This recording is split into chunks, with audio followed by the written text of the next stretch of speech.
Happy Sunday, everybody. At least it's Sunday for me. Sunday afternoon, about 3 o'clock.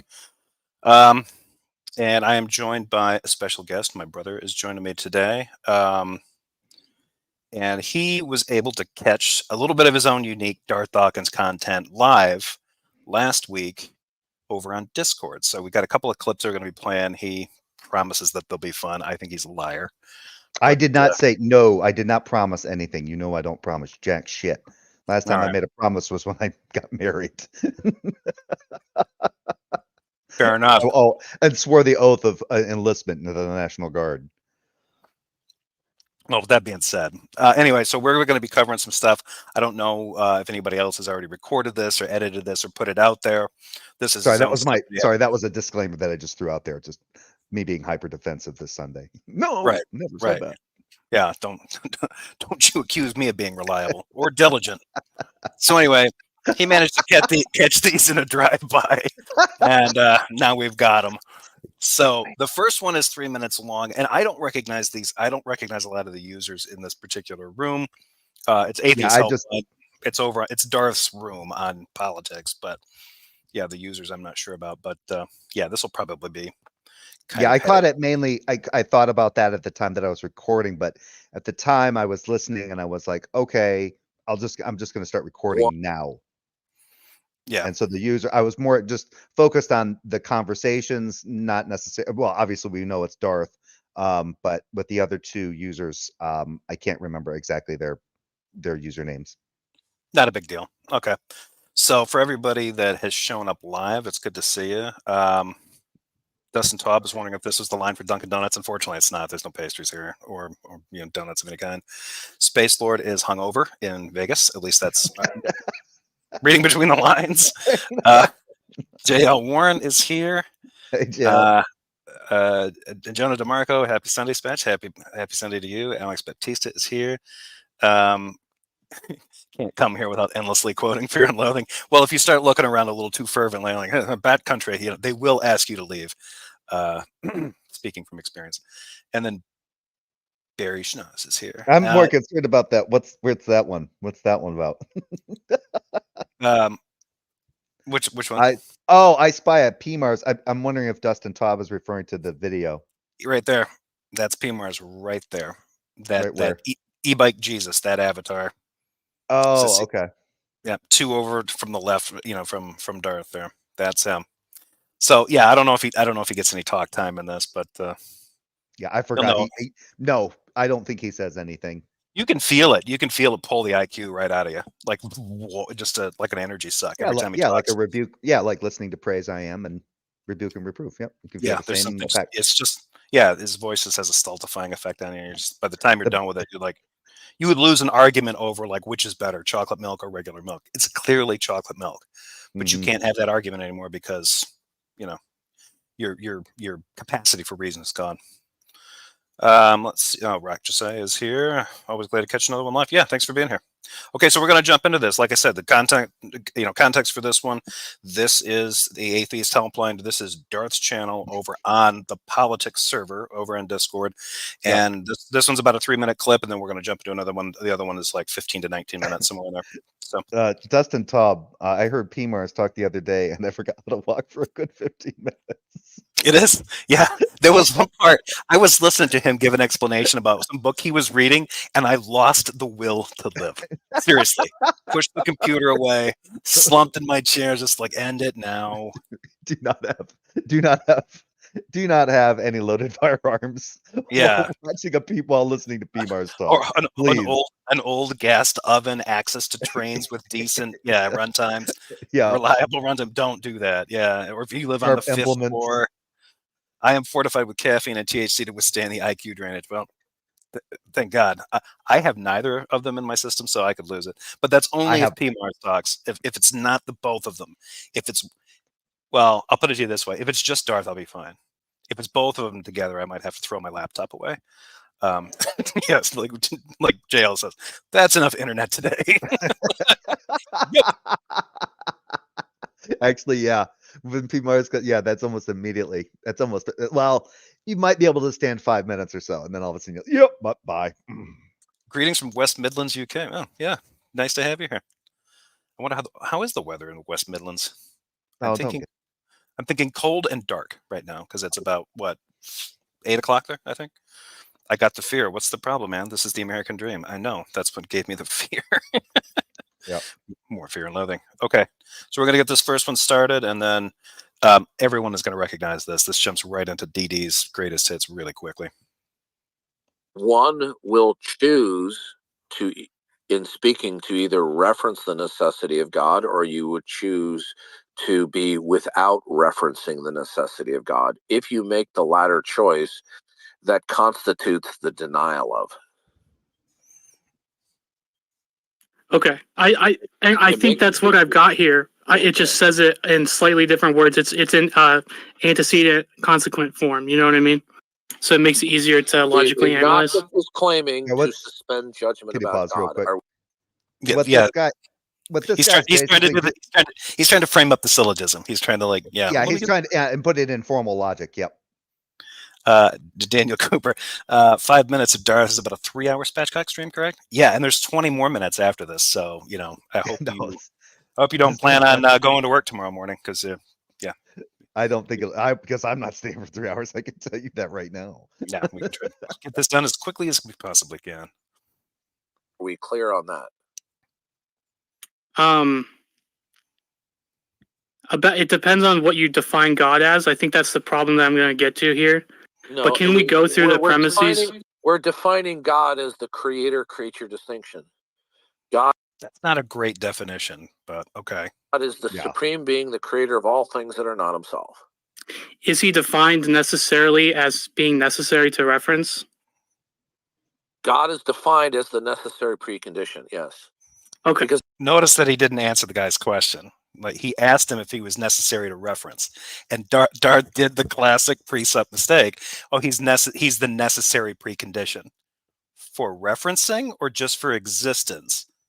Because just because God is necessary for the creation of all things contingent upon him, it doesn't follow that you would need to reference him to be able to make sense of all those things.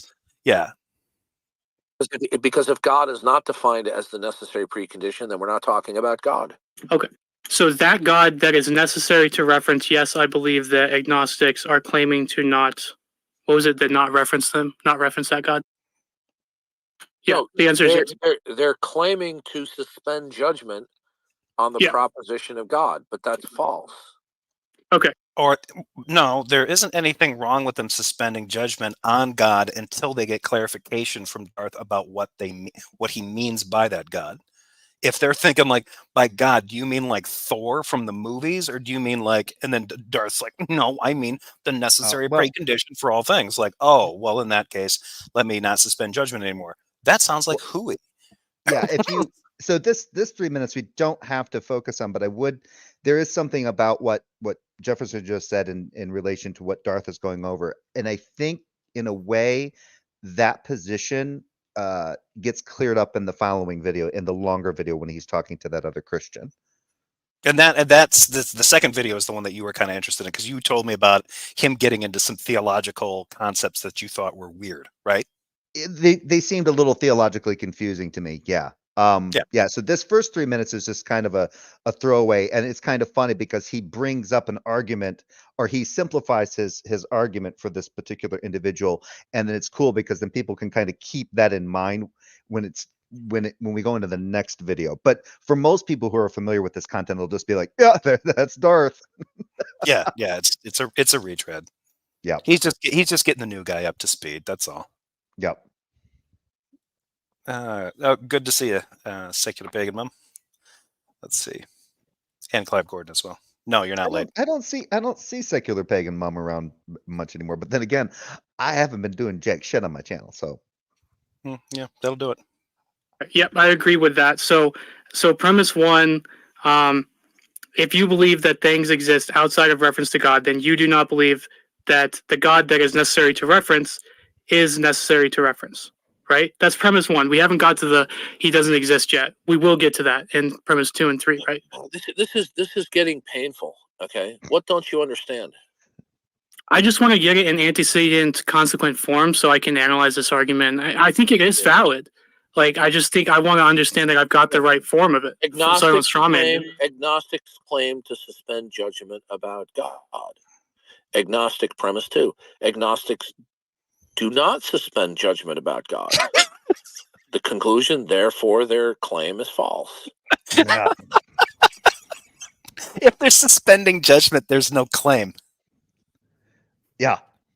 There's no claim being made if they suspend judgment. He's just saying, Yeah, because the claim goes to their mental state that he's just saying like when it comes to X, I'm not sure either way. Yeah. All he needs to do is demonstrate that it's impossible for someone to suspend their disbelief about it. Like, get us to that, which is where this guy's syllogism, I think, is attempting to go. Because he's talking about the realization of it, right? Yeah, and that comes out later. So this is cool because this kind of sets it up, because when we get into the 19-minute video, he kind of we'll get into it anyway. It's very simple. Okay, can you say that again so I can write that one down? Agnostics claim to suspend judgment about God. Right. Agnostics do not suspend judgment about God. That's not a great second proposal. His second proposition needs to be no one can.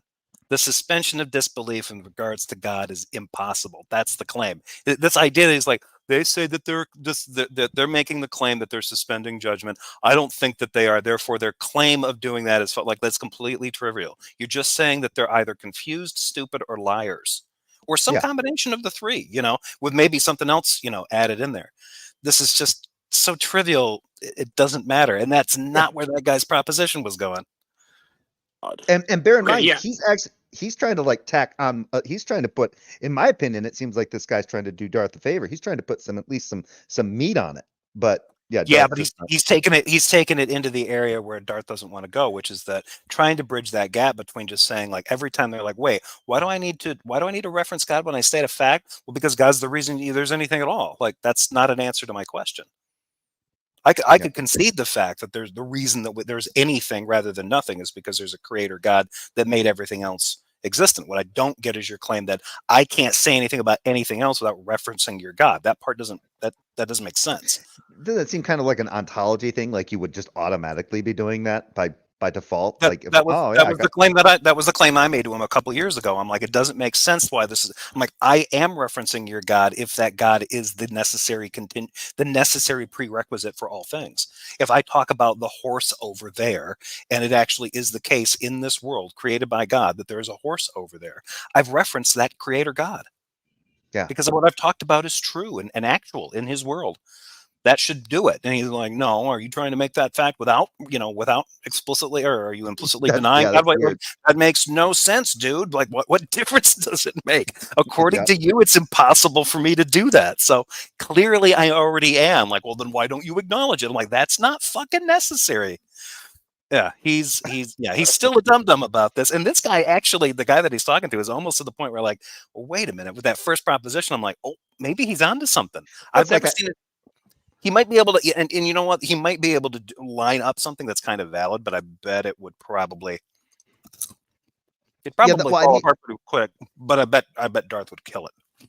Yeah, my thing is that what I've always found interesting would be to ask Darth the question: do you think that if I reference, I have the white Mazda 3 that's in my driveway, therefore if I make a claim, I have this car, that is my car in the driveway, therefore I'm referencing all the manufacturers, I know all the manufacturers of all the parts that went into that car, the designers of the car, the metal manufacturing, the source of the metal.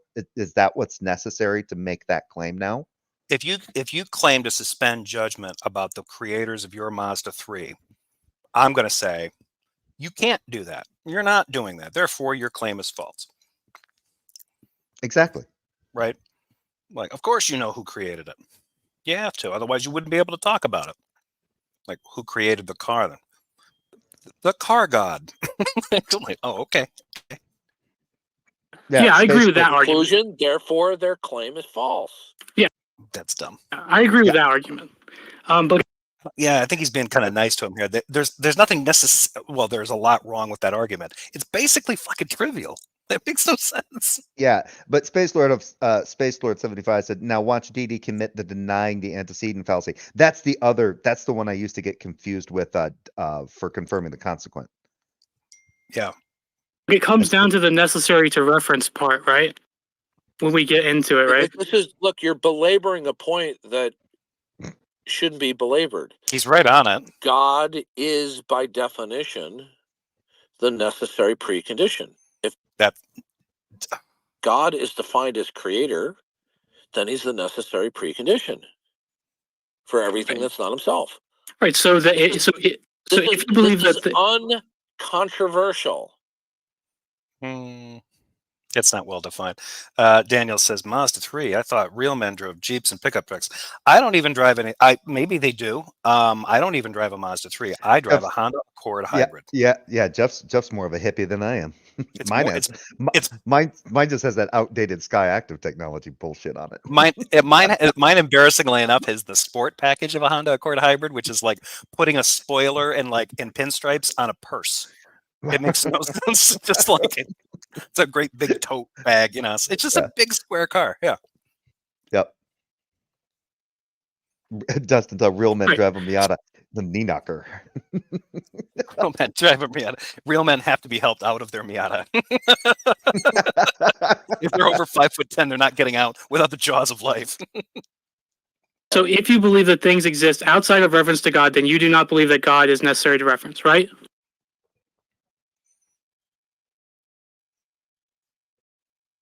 Did he just disappear on him? Oh, he just left. Yeah, he just took off. He comes. I think that might be. Yeah, he comes back. One. Yeah. Okay, so we'll dump that one, and then. Yeah, because I thought he was gone. He was just going to go ahead and say screw this, and he just left to take his break. And so I stopped recording on OBS, and then as soon as I saw him pop back, I clicked again, and that's how we got the second video. All right. Oh yes, same people. Okay. But he's going to lose it with this guy, right? And he's going to talk to somebody else? Is that what happens? I don't know if he does or not. I can't remember, honestly. Okay. Well, so let's see. Conversation's getting into, hey, Honda is a solid car. Don't doubt that. They're perfectly fine. I do not like their, I've got some problems with some of their electronics. I'm a Toyota guy myself, but I prefer Toyota, I think, to Honda. The 05 Civic. Yeah, it's a nail driver. Nothing can break that car.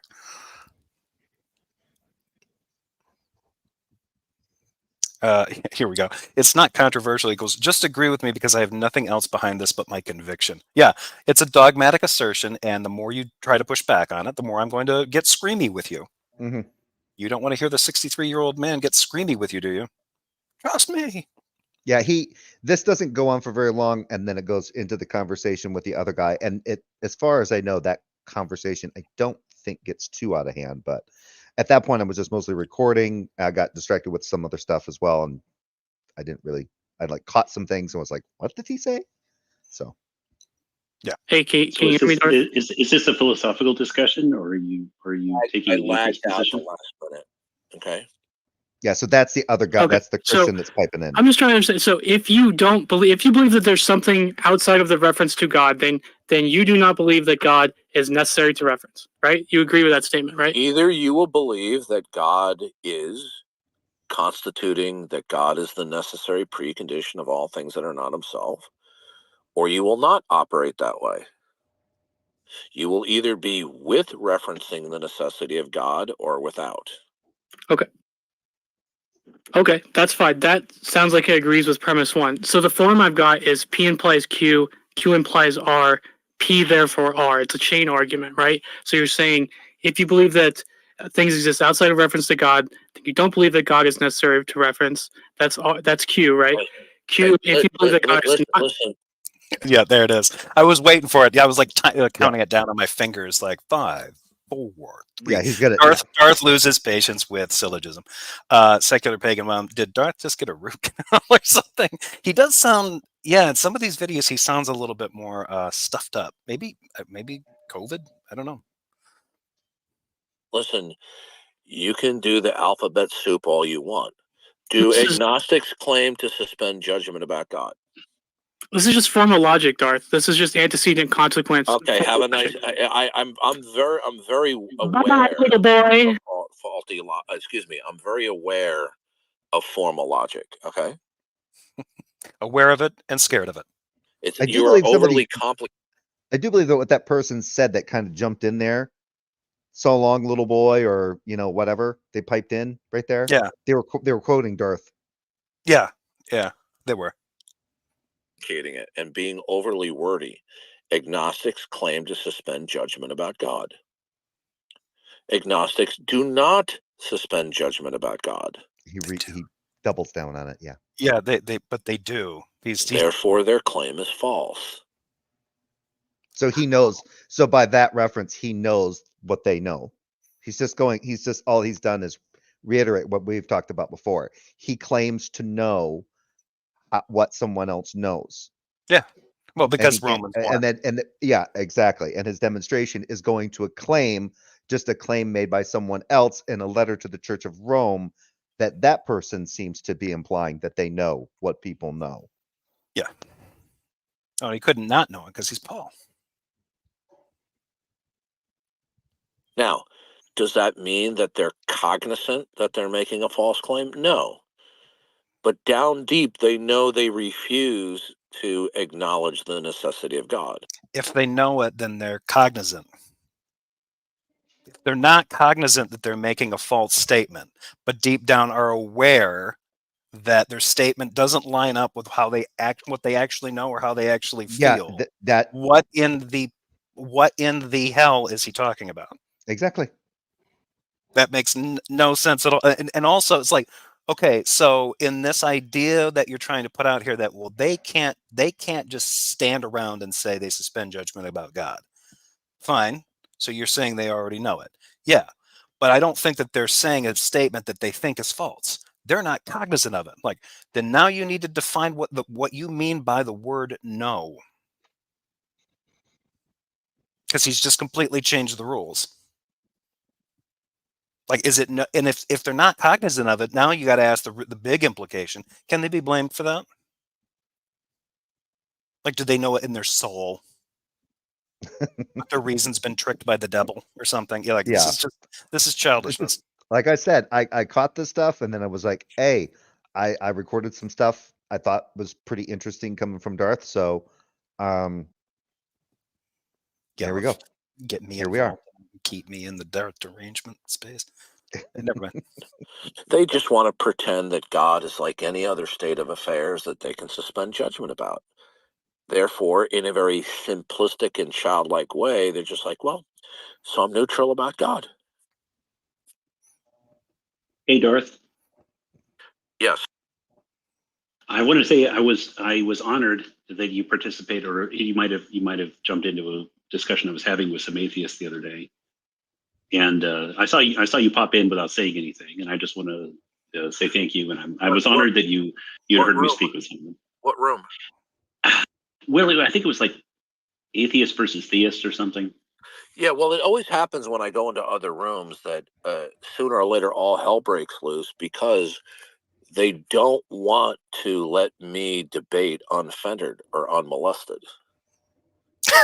Oh, I wasn't the room mod. Yeah, that's the one thing that people can't allow. They cannot. I mean, that it's the cat calling and the molestation. That's what they want to do. As soon as they see this sexy beast enter the room, they're like, I always love it when he brings up the cat calling. I'm like, nobody thinks you're sexy, Darth. No one does. But they're gonna molest him. They're gonna molest him. They got a cat call him. They're wolf whistles talking about how short my skirt is.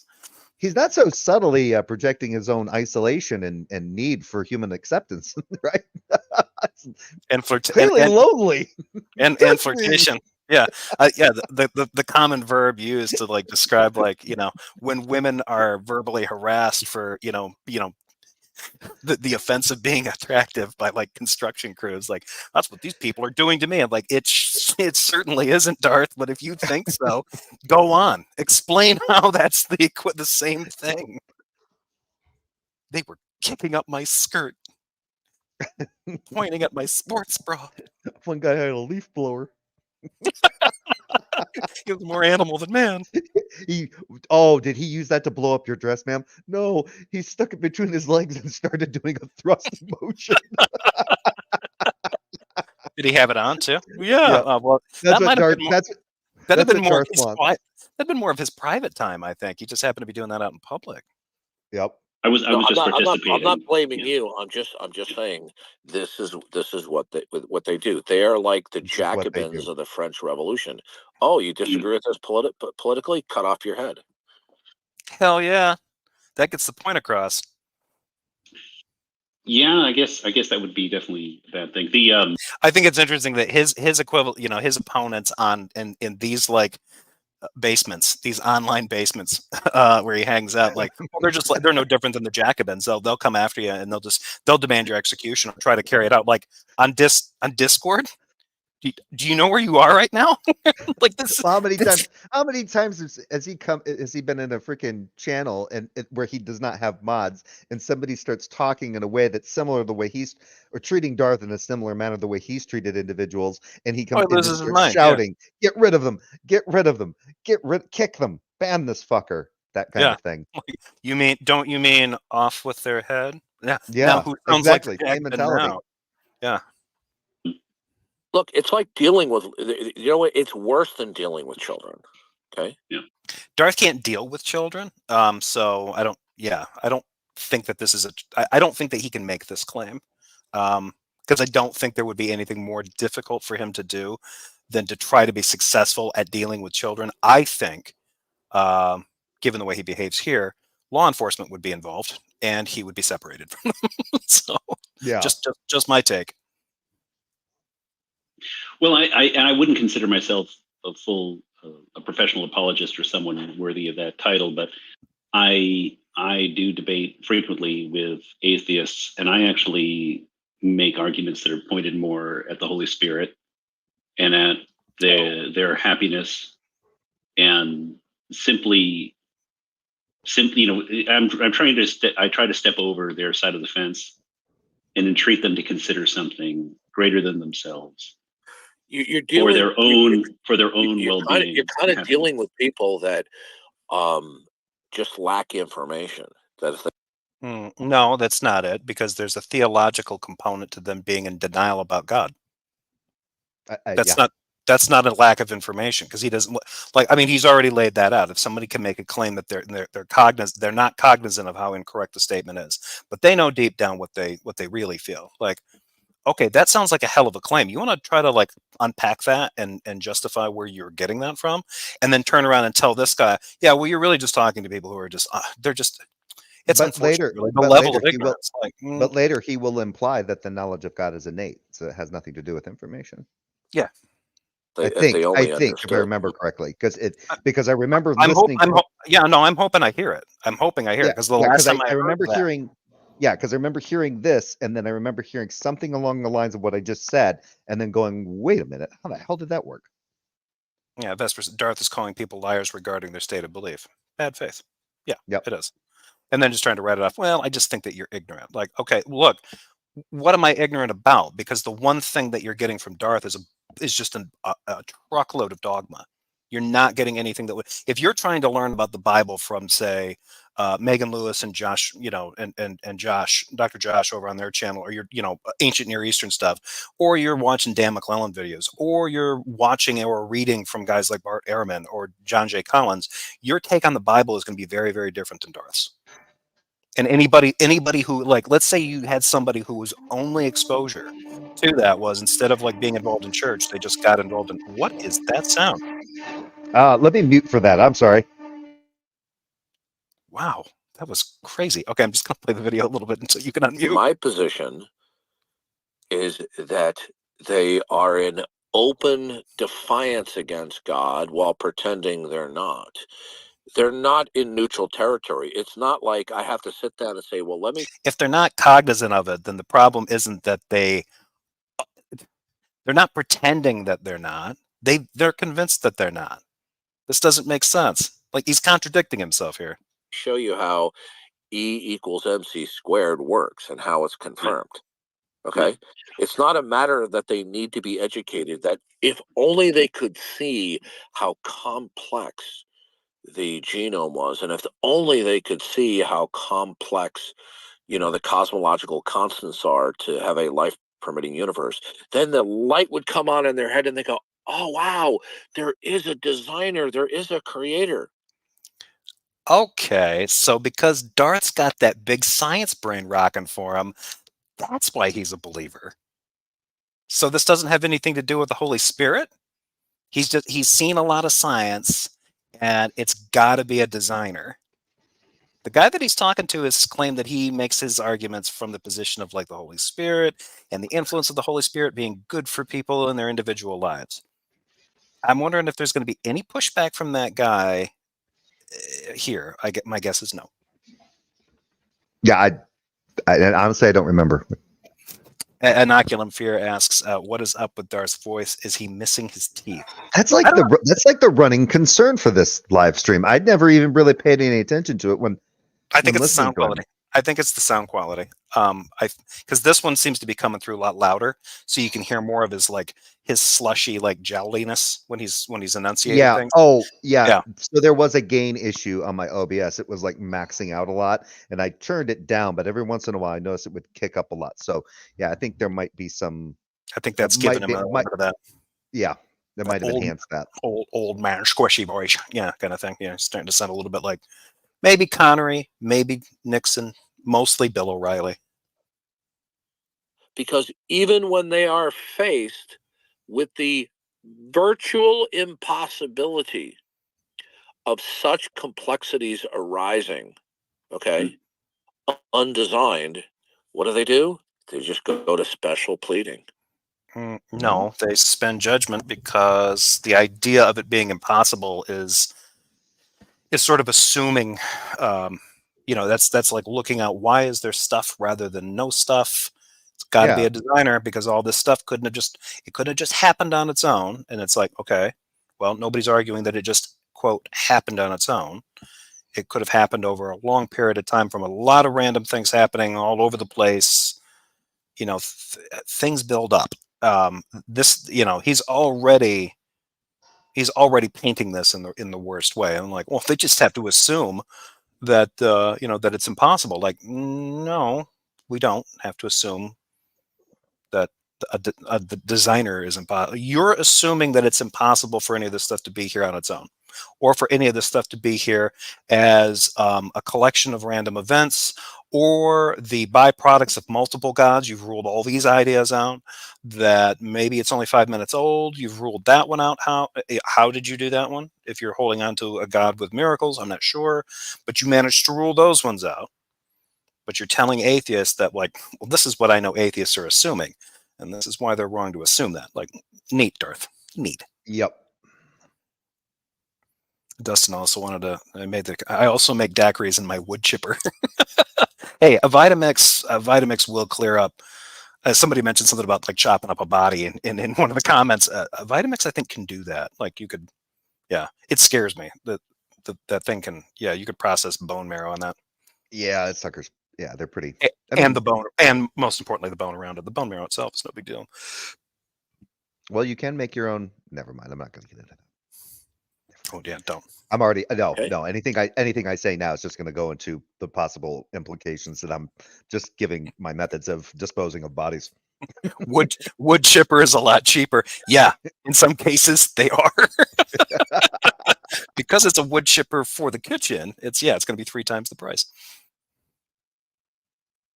Well, I wanted to share with you, and I completely agree with what you're saying, sir. And this is additive and not detractive from the things that I'm trying to point out here. Is that I'll give you an example. I had a discussion with a fellow who wanted to put all of his belief in science, and he argued that science, would dictate that you shouldn't believe in the Bible. And I asked him a very simple question. I said, so how much of all science would you say that you are knowledgeable of? Is it possible that you know less than 1% of all of science? Darth just gave an explanation saying that he knows so much about science, he's concluded that God is the only possibility. And now Darth is like, this guy. you know somebody that said that he doesn't have to worry about God because he knows so much about science. Yeah, What an which idiot. is weird Like, because you it's just use that to justify your faith in God, Darth. by the way, it's kind of interesting that this guy doesn't realize that even science, the way it's the things that we've obtained by using the scientific method. So basically, the young guy prefers to rely on the scientific method. Yeah, he wants to use some kind of like tested methodology some kind, and empiricism to work something out. There's obviously limitations to that, but that's what he's interested in. Yeah. Dustin's, this guy's toast. I can see it already. Yeah, I think we all. I mean, the safe money is that at some point Darth is going to yell at this guy. Maybe he doesn't. Maybe it doesn't get bad, but or of all of modern scientific understanding.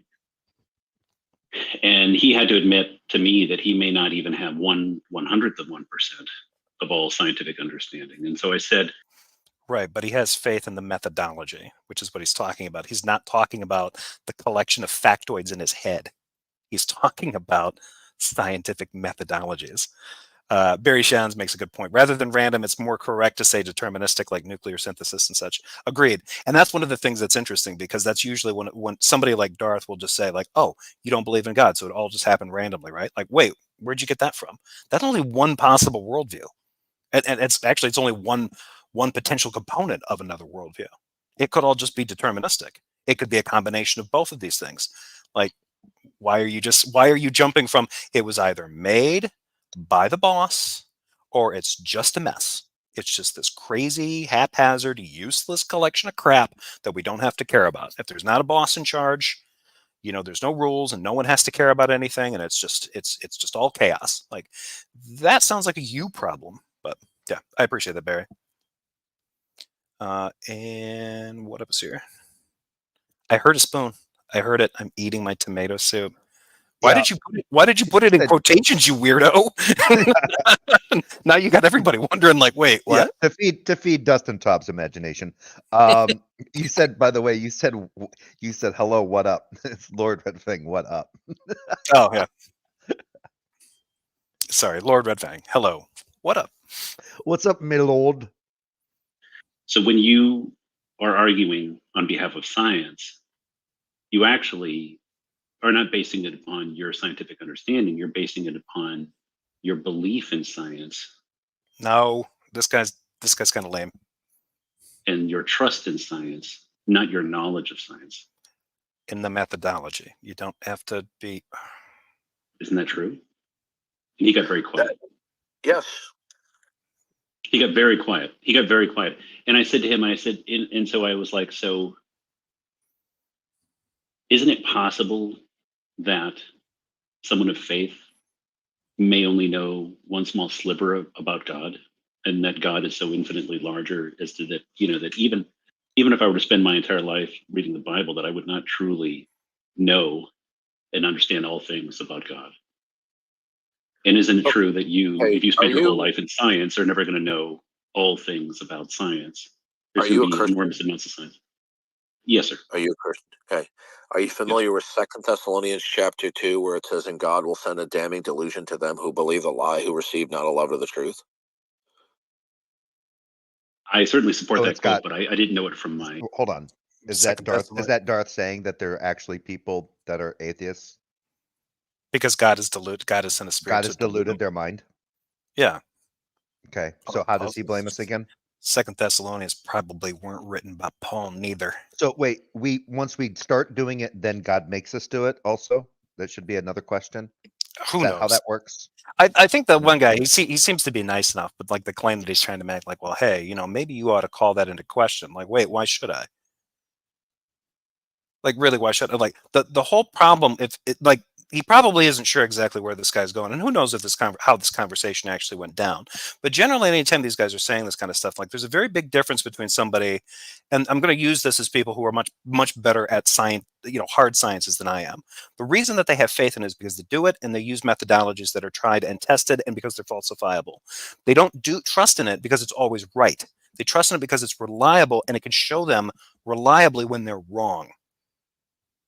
That is a huge difference between saying, like, oh, well, you know what? You're just the same way. You're going to come out here and try to say that I'm some dogmatist and some, rose-colored glasses, pie in the sky, idealists, you're dreaming up things about gods and angels and stuff like that. But you do the same thing with science. Like, no, they're actually fascinated in something that is very different from that. And if they're actively working with it or have a good understanding of why they like the scientific methodology, they know its limitations, they understand its shortcomings. Yeah. And a lot of what's really good about it is that it can really reveal the shortcomings of other things too. Yeah, but the problem is you could end up you could actually have people that are maybe thinking one way, but they're not able to clearly articulate it like just the way you did. Yeah. So they're kind of running off at the mouth when they really should have a better way of backing up their position. Right. That's just being a little bit of a, devil's advocate there, kind of.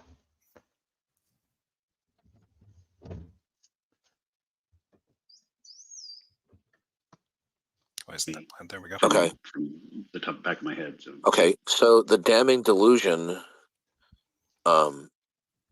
is ingested because they believe the lie. The lie is worshiping the creation. So in our point in human history, who's worshiping the creation? The most populous representation of the lie is evolution and deep time and the Big Bang. So these people are choosing to disregard God's unambiguously revealing of himself through creation because they receive not a love of the truth, and they've succumbed to a damning delusion. So your points are well taken, but and the damning delusion is who's responsible for that one? I guess even though it comes from God, it's their fault for having. Yeah, Jesus. It's kind of like you're damned if you. Well, once you started doing it, then God reinforces it, kind of thing. It's the way that I took that, which seems kind of odd because that possibility is only possible because God is that which is necessary for all possibility and possibility. So that's kind of nifty. Red Fang says he's got a video to show. Red, I got it keyed up. So yeah, if we got time at the end, I might turn it on. It's a quick one. So what's the video? We got Jill to call himself a little bitch. It's over on Brojo's channel. Oh yeah, that one's funny. It's very quick. I hadn't seen it, so yeah. You have to understand that the individual in question is driven by a prime directive, and that prime directive is the refusal to receive a love of the truth. Okay. That's a dogma. That's just something that he's getting out of some of the writings of some of the books of the Bible and insisting that it's true. But how do you do that if you automatically have that knowledge? That's a good question too. Yeah, he's going to insist. Everybody already knows it. Like, okay, well, if everybody already knows it, but they lack the desire to be aware of it, but they already are aware of it, but they're not cognizant of it, but it's all their fault, but God sent it.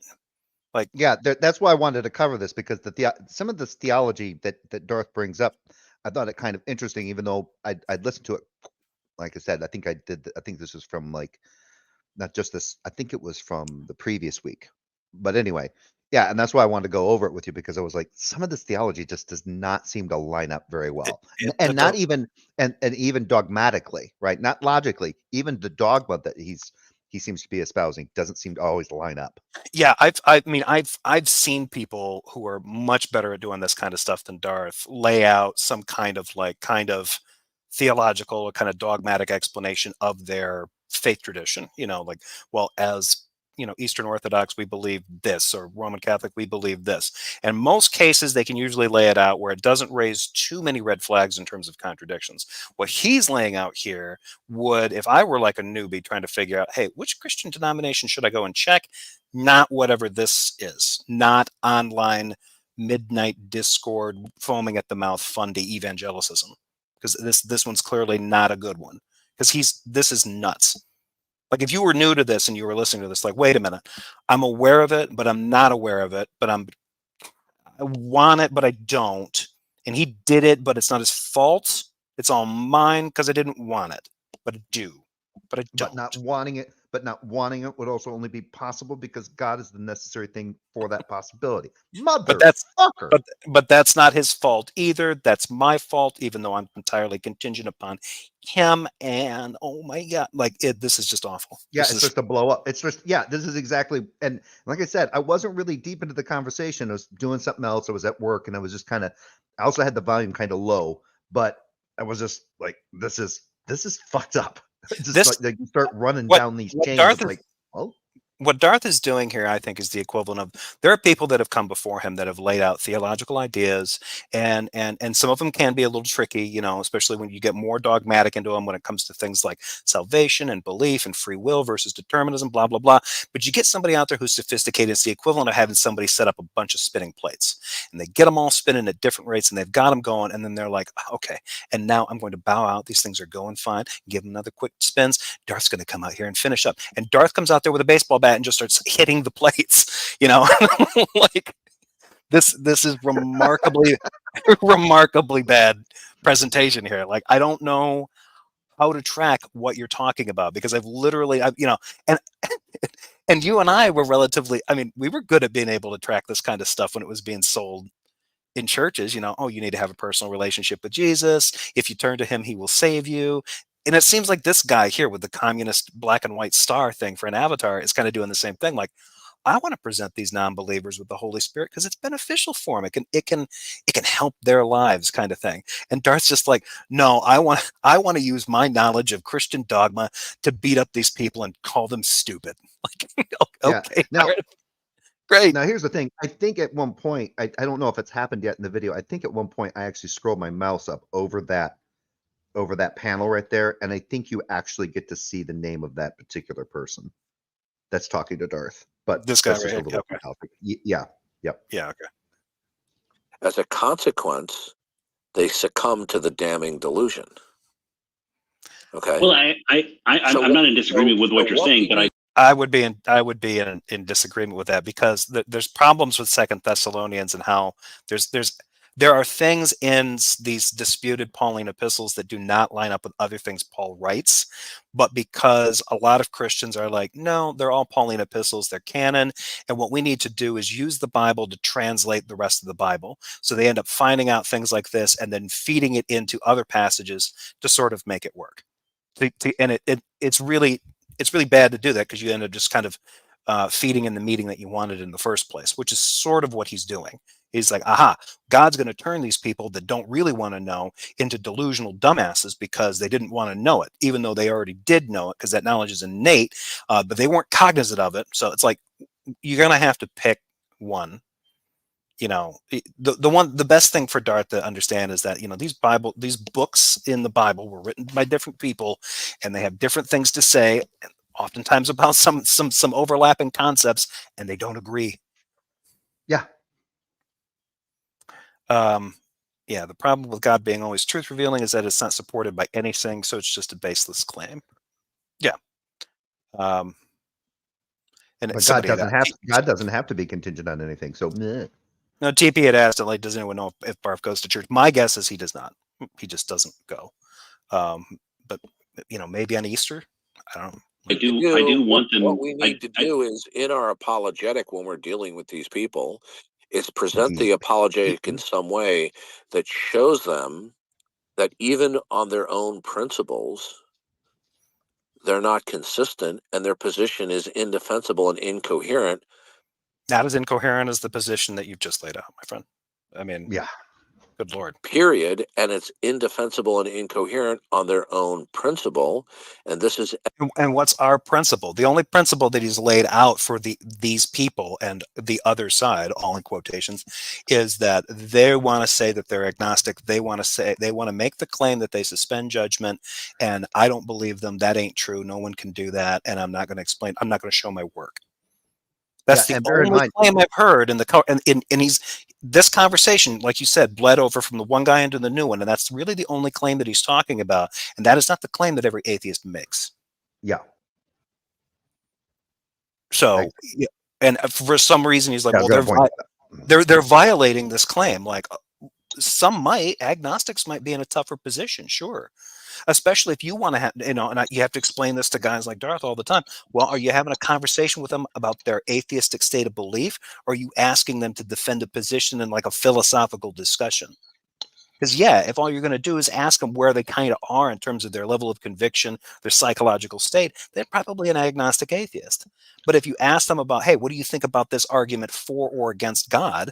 Depending on the argument and which way they go, they might be more convinced of the argument supporting the existence of a creator God, or vice versa. It just depends on which way you're approaching it. So just because you can take the philosophical position doesn't necessarily mean it's 100% lined up with where you are psychologically good. And for some strange, Darth thinks that if people aren't doing that, they're liars. Yeah, and I agree. It's a strange fetish that he has. Like, oh, you're saying that you're an atheist? Yeah. What about this? What about this argument? Yeah, actually, I think that's kind of convincing. Oh, so now you're saying that you're a believer? I didn't say that. Yeah, well, they'll jump right to that. Yep. What are you doing? Like, oh my God, here we go. Yeah. All or nothing, black or white. Evidence of their state of rebellion. The issue is not that they lack information. The issue is they are in a state of rebellion. The reason why we are all in a state of rebellion as part of God's redemptive plan. Did Darth forget that? Hey, I don't know. Josephus says, apparently Darth has started doing his shtick on TikTok, which is given his aversion of snot-nosed adolescence. Makes perfect sense. If anybody knows, if anybody finds out where he's at on TikTok, I want to see it. That's hilarious. Especially if it's him. It's one thing if it's a user on there being like, hey, I ran across this lunatic on Discord. Here's 2 minutes of it for the TikTok clicks. Way back in the day, DD did mention he was asked to leave a few churches. So unless it's the NIFB, he's likely not welcome at church. Yeah. Everybody. Yeah. The NIFB. Careful when you Google that. Make sure your antiviral and malware software is completely up to date before you start looking into NIFB churches. Only partially kidding. Their websites are disgusting. Like they really, holy crap. And it's not always their fault. I mean, their own content is usually disgusting, but then on top of that, people get in there and just hack the crap out of them. So they're loaded with like, digital STDs. Darth was on my TikTok live. OT was really him. Oh, really? He's creeping over into TikTok, is he? He's probably trying to win over the kids. Hey, I'll be right back.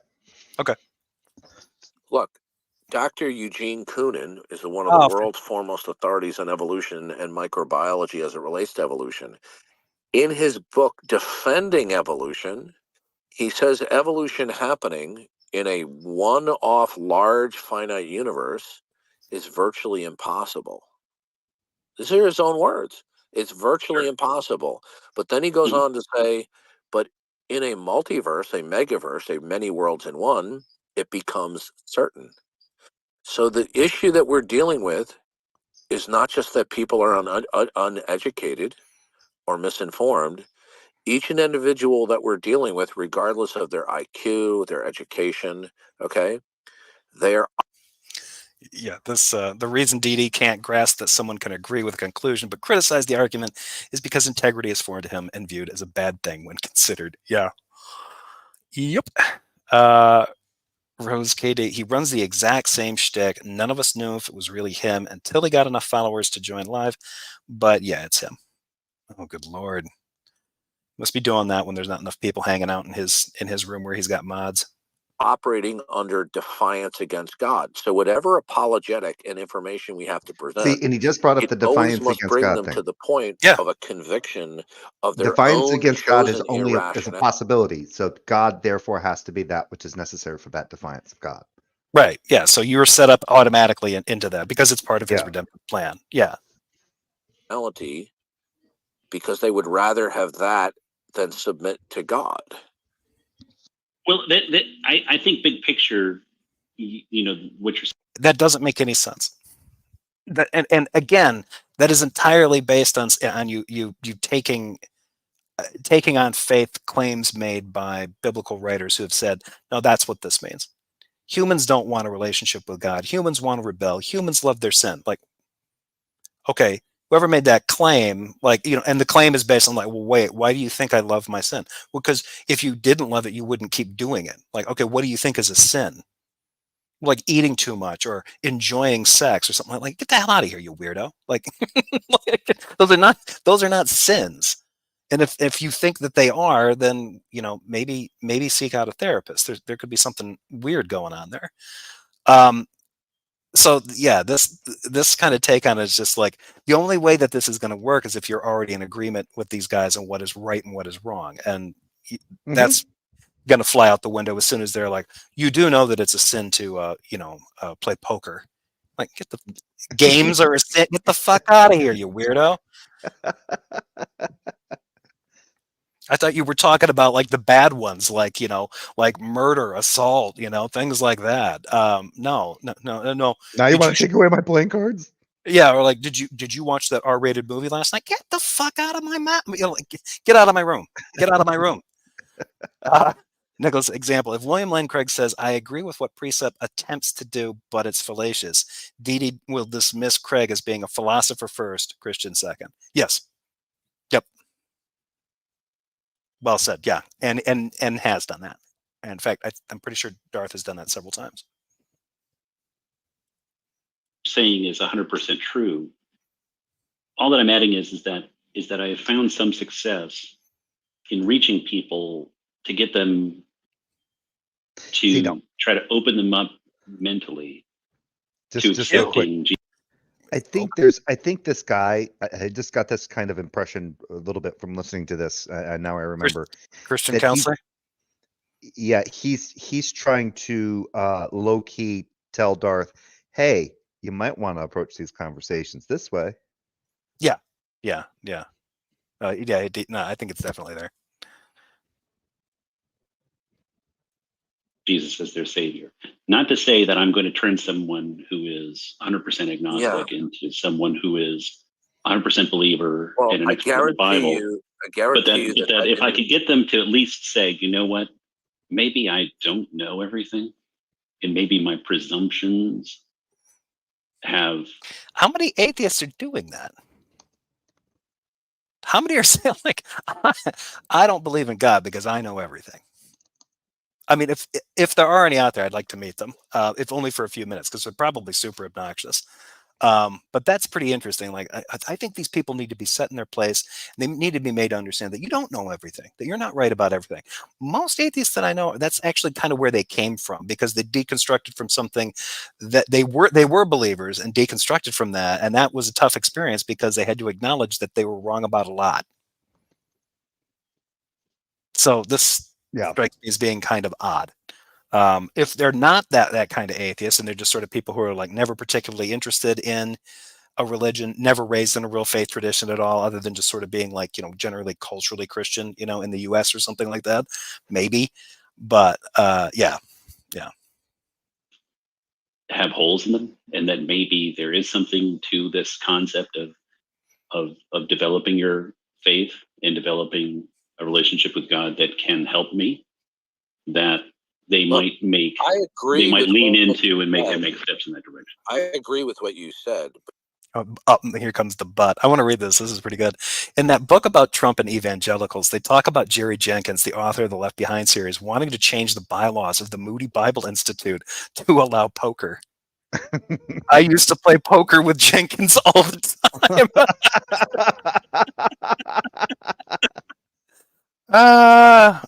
Perfect. Hey, Pat, how's it going? But getting them to the point where they go, golly gee shucks, I need to be more informed, and there could be something I don't know. The core of the problem is not a lack of information. The core of the problem is that he said 5 minutes ago it was that they were ignorant. Mm-hmm. Now he's changing his tune. No, it's not a lack of information. Now I bet he's going to blame it on their attitudes. It's the attitude. In a rebellion against God. There it is. Yep, it's the attitude. They want to rebel against God. Hello, Dr. Tapioca Weasel. What's going on in here? Absolutely nothing. There are no donuts. We settled that at the beginning. If you're wondering, no Dunkin' Donuts here. Daddy blasphemy. Why is Dee Dee such an idiot? Why ask why? Yeah, I mean, oh yeah, I remember that book. The book is called The Kingdom, the Power, and the Glory. I can't remember who wrote that one. I wanted to read that one, but I just thought most of it I would be nodding along with it like, this is great, then would forget about it. I read that one book. I can't remember what it's from, the Evangelicals. Shit is fascinating. Great history, the history of Christian church in the US. But there's so much happening in it. It's really hard to kind of like hold it in your head. You would need like, a flow chart and lots of push pins and yarn. I'm not saying that I did that, but I'm also saying I'm not above doing that. The Kingdom, the Power, and the Glory, American Evangelicals in an Age of Extremism by Tim Alberta. Oh, yeah. Tim Alberta. Yep. Okay, yeah, that's a new one. Yeah, I've been thinking about getting that. His dad was a megachurch pastor in Michigan? Really? What part of Michigan? I shouldn't do this. I'm kind of like voting. I'm kind of like outing myself if I do that. Yeah, you may not want to. I don't really think it's a megachurch. It's just a large one, and it's kind of annoying. Are you talking about that specific one? Yeah. And it's not a super church by the like any of those California ones. It's still in wannabe status, in my opinion. In Michigan, my understanding is most of the super churches are on the west side of the state in the Grand Rapids area, because that's where all the money is for that. Hell, even the schools over there, Calvin College is over there. That's a big feeder school for like seminaries and stuff like that. Because they are in rebellion against God, they adopt special pleading. Okay, so now that we're okay, so we've added another component. Special pleading is possible because we're in rebellion against God. So what makes special pleading possible is it's contingent upon rebellion from God, not God. Cool. We also want we want to stay in sin. We want to know God. I think he said that, but we don't know him. We're not cognizant. At this point, I'm starting to already lose track, dude. I'm starting to lose track. I'm starting to get nauseated. Yeah, let's just push on. Yeah, I think we might. You'd have to like take the transcript, and depending on if there is, I don't think there is a transcript for this because I uploaded it privately. Either way, I just like go through and see if you can make a flow chart of it. Yeah. Space Lord writes Cornerstone Church in Brighton. Guess it's not that big a church. Oh, okay. Henry says we have the New Life Church founded by the infamous Ted Haggard. Ooh, I bet that's fun. But yeah, Cornerstone. There's a couple Cornerstones, I think, but yeah, that's actually in the other way. That's over towards the east, headed towards Detroit. And I don't mean east of me. I mean east of the state, on the eastern side of the state. Brighton. Brighton. I didn't think had a lot of big churches, but maybe they do. Brighton, Michigan. Yeah, because when I think of larger church populations in the state of Michigan, I mostly think of sort of like the Dutch Reformed, Presbyterian, Protestant like nexus that is all like larded up over on the west side of the state. It's all the Grand Rapids, Muskegon area, Holland, all that kind of stuff. There's a ton of churches over there, and some of them are really big. Well, the little town that we grew up in had a shitload of them. Almost 40 for 10,000 people. Yeah. And most of them are closing. So what does that tell you? Christopher Mowdy is here. Howdy, Mowdy. What a great day. First a Michael Granado video, and now a Jeffrey Dispatch. Howdy, Mowdy. Howdy, Mowdy. Yeah. Vesper wants to join. Vesper, I can send you. I can pop it in here anyway. This one's been pretty casual so far. Yeah, this one's real. Yeah, like I said, this one doesn't. I don't even think it really devolves into really a dumpster fire. I think, but it's not to spoil anything. It was just the dogma that Darth is putting out there was just like, why? Does he not have a consistent dogmatic theological anything view on anything other than just, hey, I know that you know God, shut the fuck up, liar? Because that's how I want to basically boil it down to. Space Lord writes, I found myself agreeing with the book about 30% of the time, and around 5 times I wanted to rip my earbuds out. Was that because of the points Alberta was making, or was it because of like the stuff he was describing. That's always the thing I wonder about. There is a guy that's got a couple of different ones. I can't. Shoot, I have to look him up again. He was the founder of a group, and he went to seminary. He's got a PhD, and then wrote a couple of books on it. But his group kind of focuses on the intersection of white evangelical fundamentalist Christianity and white supremacy, specifically. And he had a couple books out, and there. I've not gotten my hands on either copy of them. I've read large excerpts of them and a couple of different things, interviews with him, and it's fascinating and depressing. Pat saying James is tired might be the new DD. Has he really done that? Huh. Well, I wrote back to Pat. And I was like, he is almost as much of a snowflake, yes.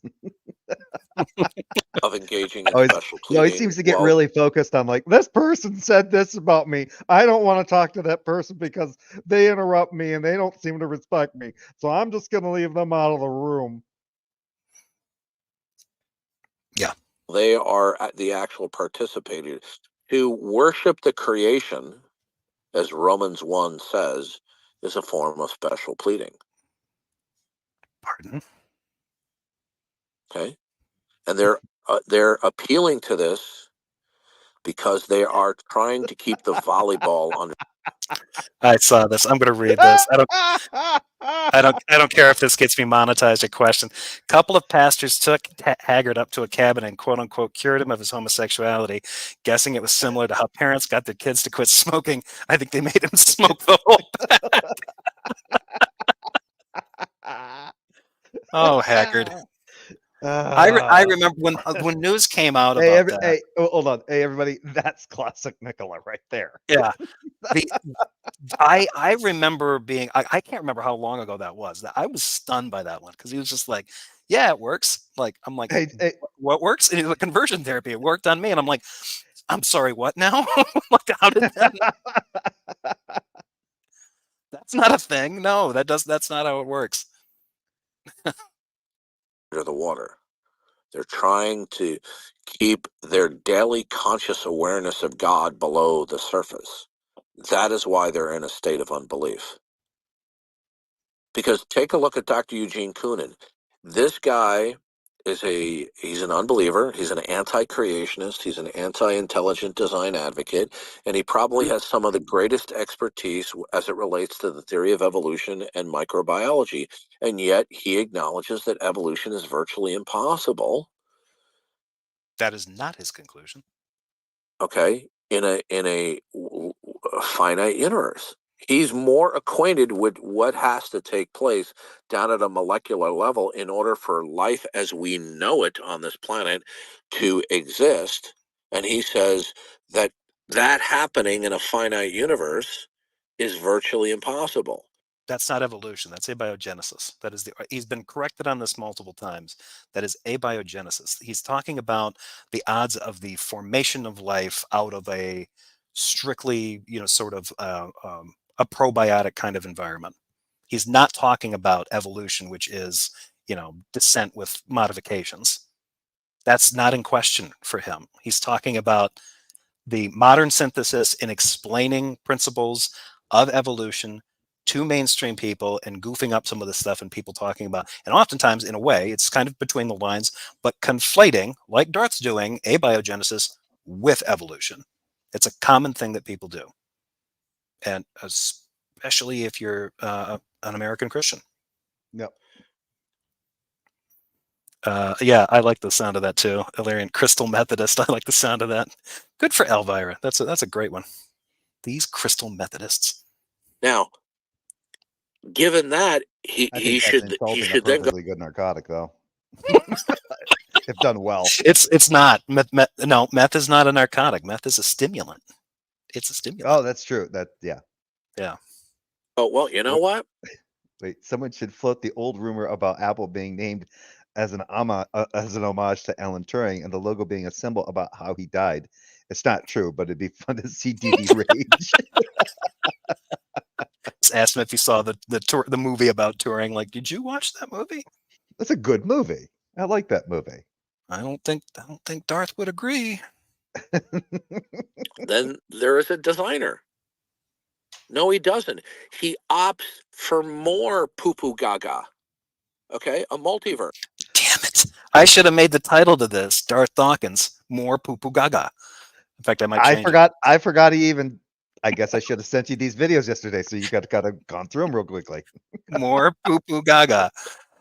Good Lord, Darth, just keep the classics coming, please.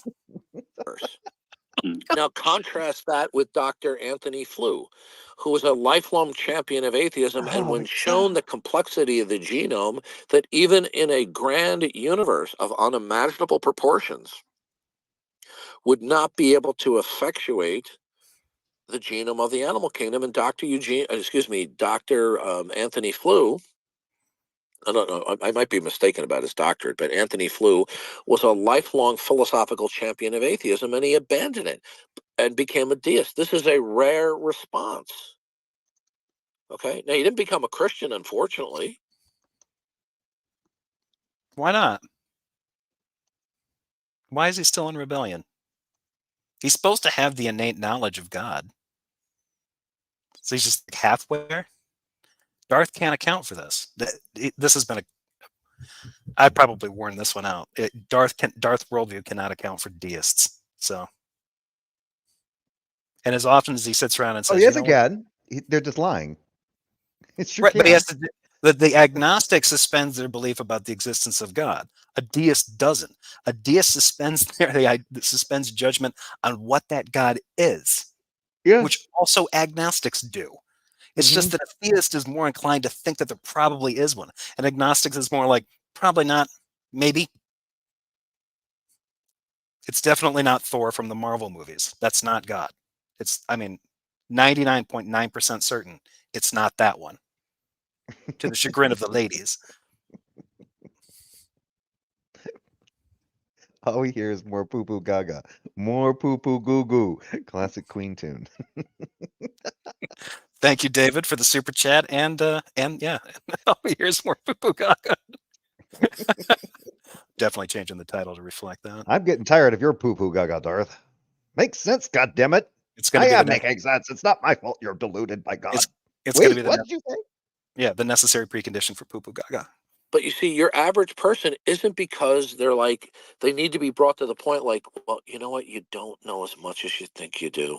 We need to show them that their position is bankrupt. It's completely absurd.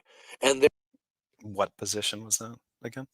They're embracing absurdity in order to run from God.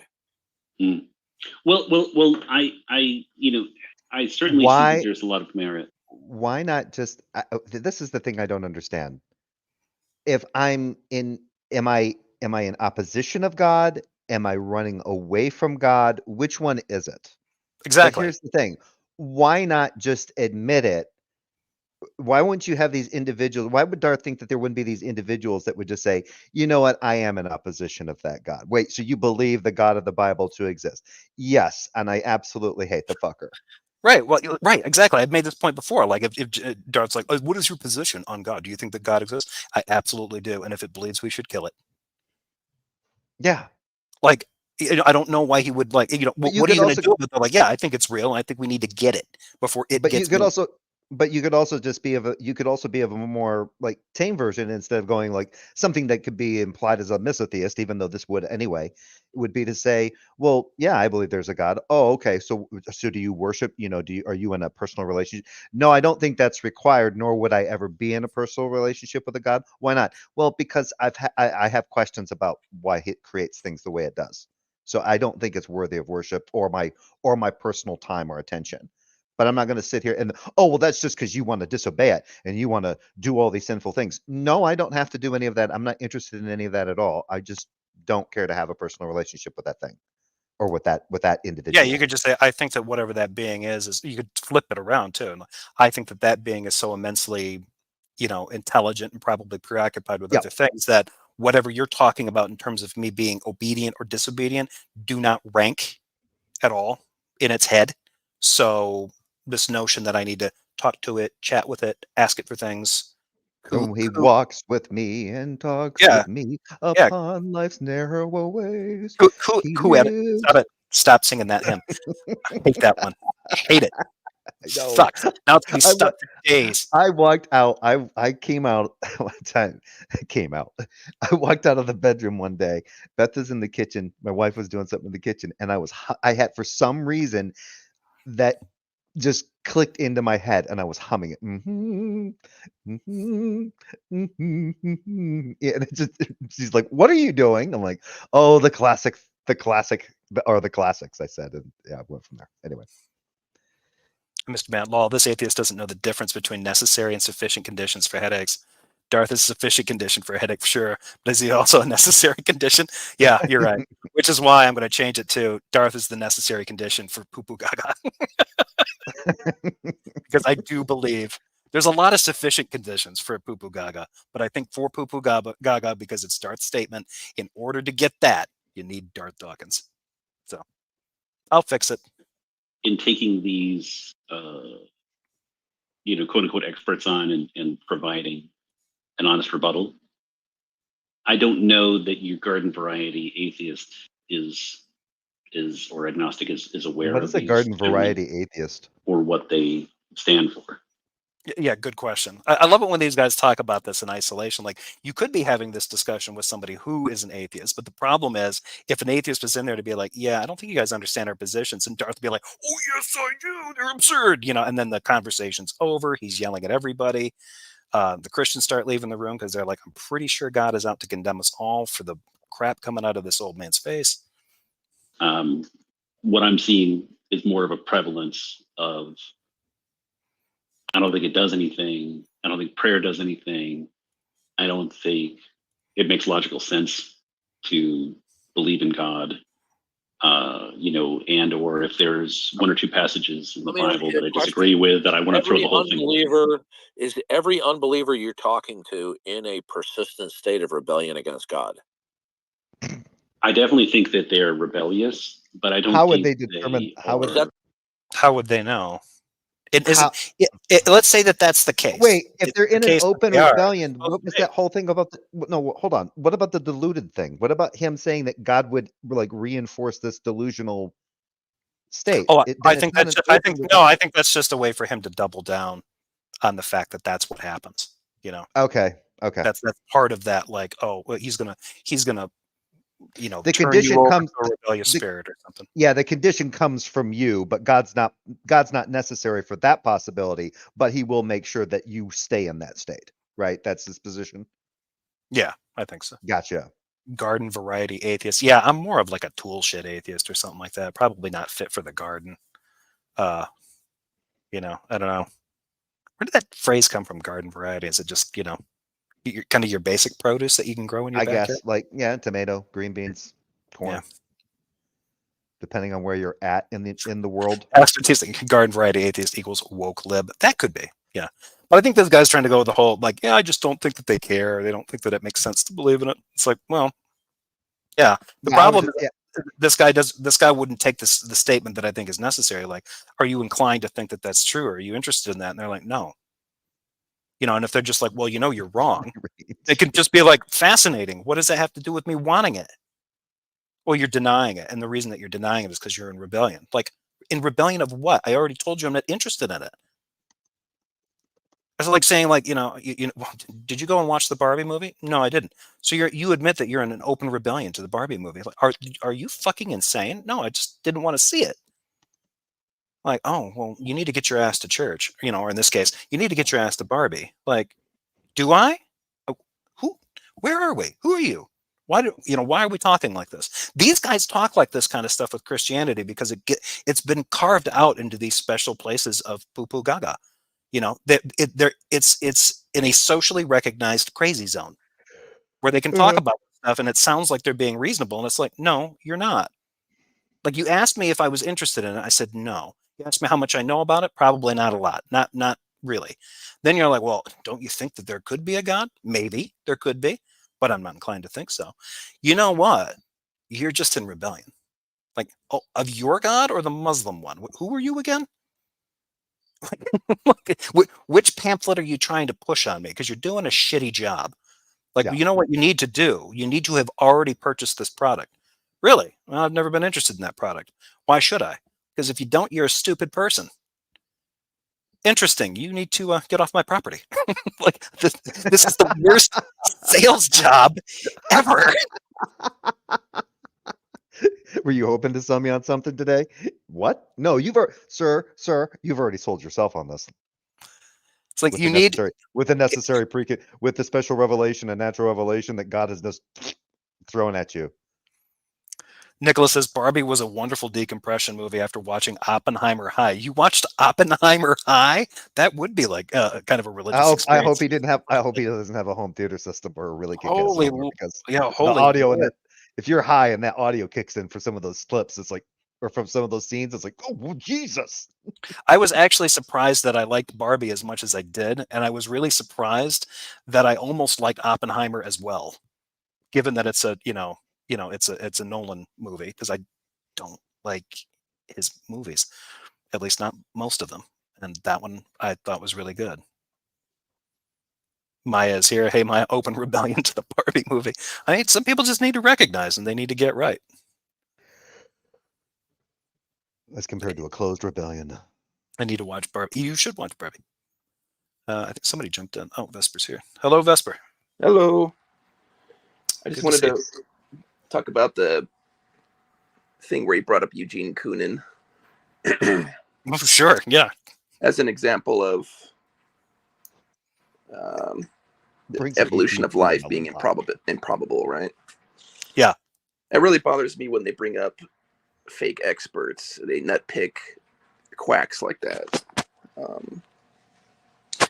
The thing with Koonin is he doesn't take into account certain things, like he assumes the origin of life requires a coupled system of replication and translation, whereas there's many alternative scenarios that could be provided that don't involve such a complex system. And he also neglects the role of natural selection. Does he really? Because I've read stuff from him where he's tried to take on, like, people have been critical about him trying to like reform the modern synthesis and stuff. And I've seen quotes taken, I'm assuming in some cases they're being taken out of context because I don't entirely understand them. But the way he's trying to however he's trying to reform like the common man's understanding of the modern synthesis, he's doing a really bad job. Like the way he pitch it is weird.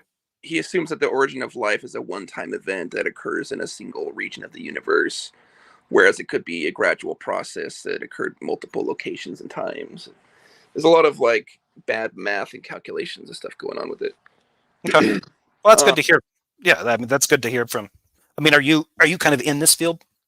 No, but I've dealt with it before. Like I've fact checked it before. Yeah. They bring up people like Anthony Flew, and you've heard stuff like that.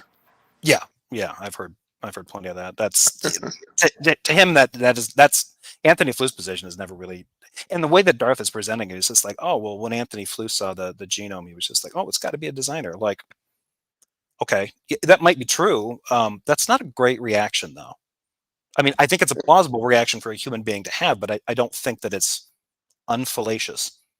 Right, it's one of those things where it's like, yeah, somebody could do that. I think they're wrong-headed in doing that, but I could see why that would be the connection that they would make. He's cherry picking or not picking a fake expert to bolster a claim that it's like the probability of life and stuff. Yeah, to me, it just seems it's really dishonest of these guys to continue doing this kind of stuff because he's like the one. It's either him or then like the convert. So if Koonin would just get right with Jesus, then he would replace Anthony Flew. He's Anthony Flew is like the one guy that supposedly converted or something. Which and he didn't really. He just became a deist. Right. Yeah, and they're still kind of like, if only we could get him to like get all the way over the finish line, and it's like toward what? Judaism? Yeah. Yeah. Yeah. The other thing they don't understand is that evolution applies to the cosmos itself as well. there's cosmological evolution. There's spontaneous order, like the Earth being formed from particles, from dust. Yeah. And so that kind of undermines the whole "you need God for the uniformity of nature" argument that he brings up all the time. And is Kunin kind of doing the same thing too, in your opinion? Is it sort of like like an appeal to that kind of like uniform math being required, and it's just the numbers are too big? There's several different things he does. He talks about model of eternal inflation, which is speculative and controversial theories. Okay. But yeah, that's all I wanted to bring up. Yeah. The last time I did a video on this, I did a longer one on that with him. I wanted to get my hands on Kunin's book, the one that he always talks about, the one that he quote mines from, because there was stuff in there that was like, I'd seen Kunin give quotes to magazines or publications talking about how like it would not be a good idea to take his science and try to spin it into a positive thing for creationists. Like that was basically his take on it, which is about as far as I got. And I could never get my hands on that full copy. In fact, I even did a request of it and it just disappeared. So I think they're supposed to dig it up. From what I read, I looked up something real quick here and just said in 2007 in an interview with Benjamin Weicker, it might be Vicker or Vicker, Flew said again that his deism was a result of his, in quotes, growing empathy with the insight of Einstein and other noted scientists that there had to be an intelligence behind the integrated complexity of the physical universe and so on. I think that's an interesting way of putting it, but the only tricky thing is like, hey, do you think that intelligence was like that came first, or if it maybe was emergent? And the other thing is that I wonder how much Flew actually looked into the almost like a teleological aspect of evil, like such as the thing that bores into the children's eyes, the parasite that eats out children's eyes and shit, or botfly larva for that matter. That's actually a fun one.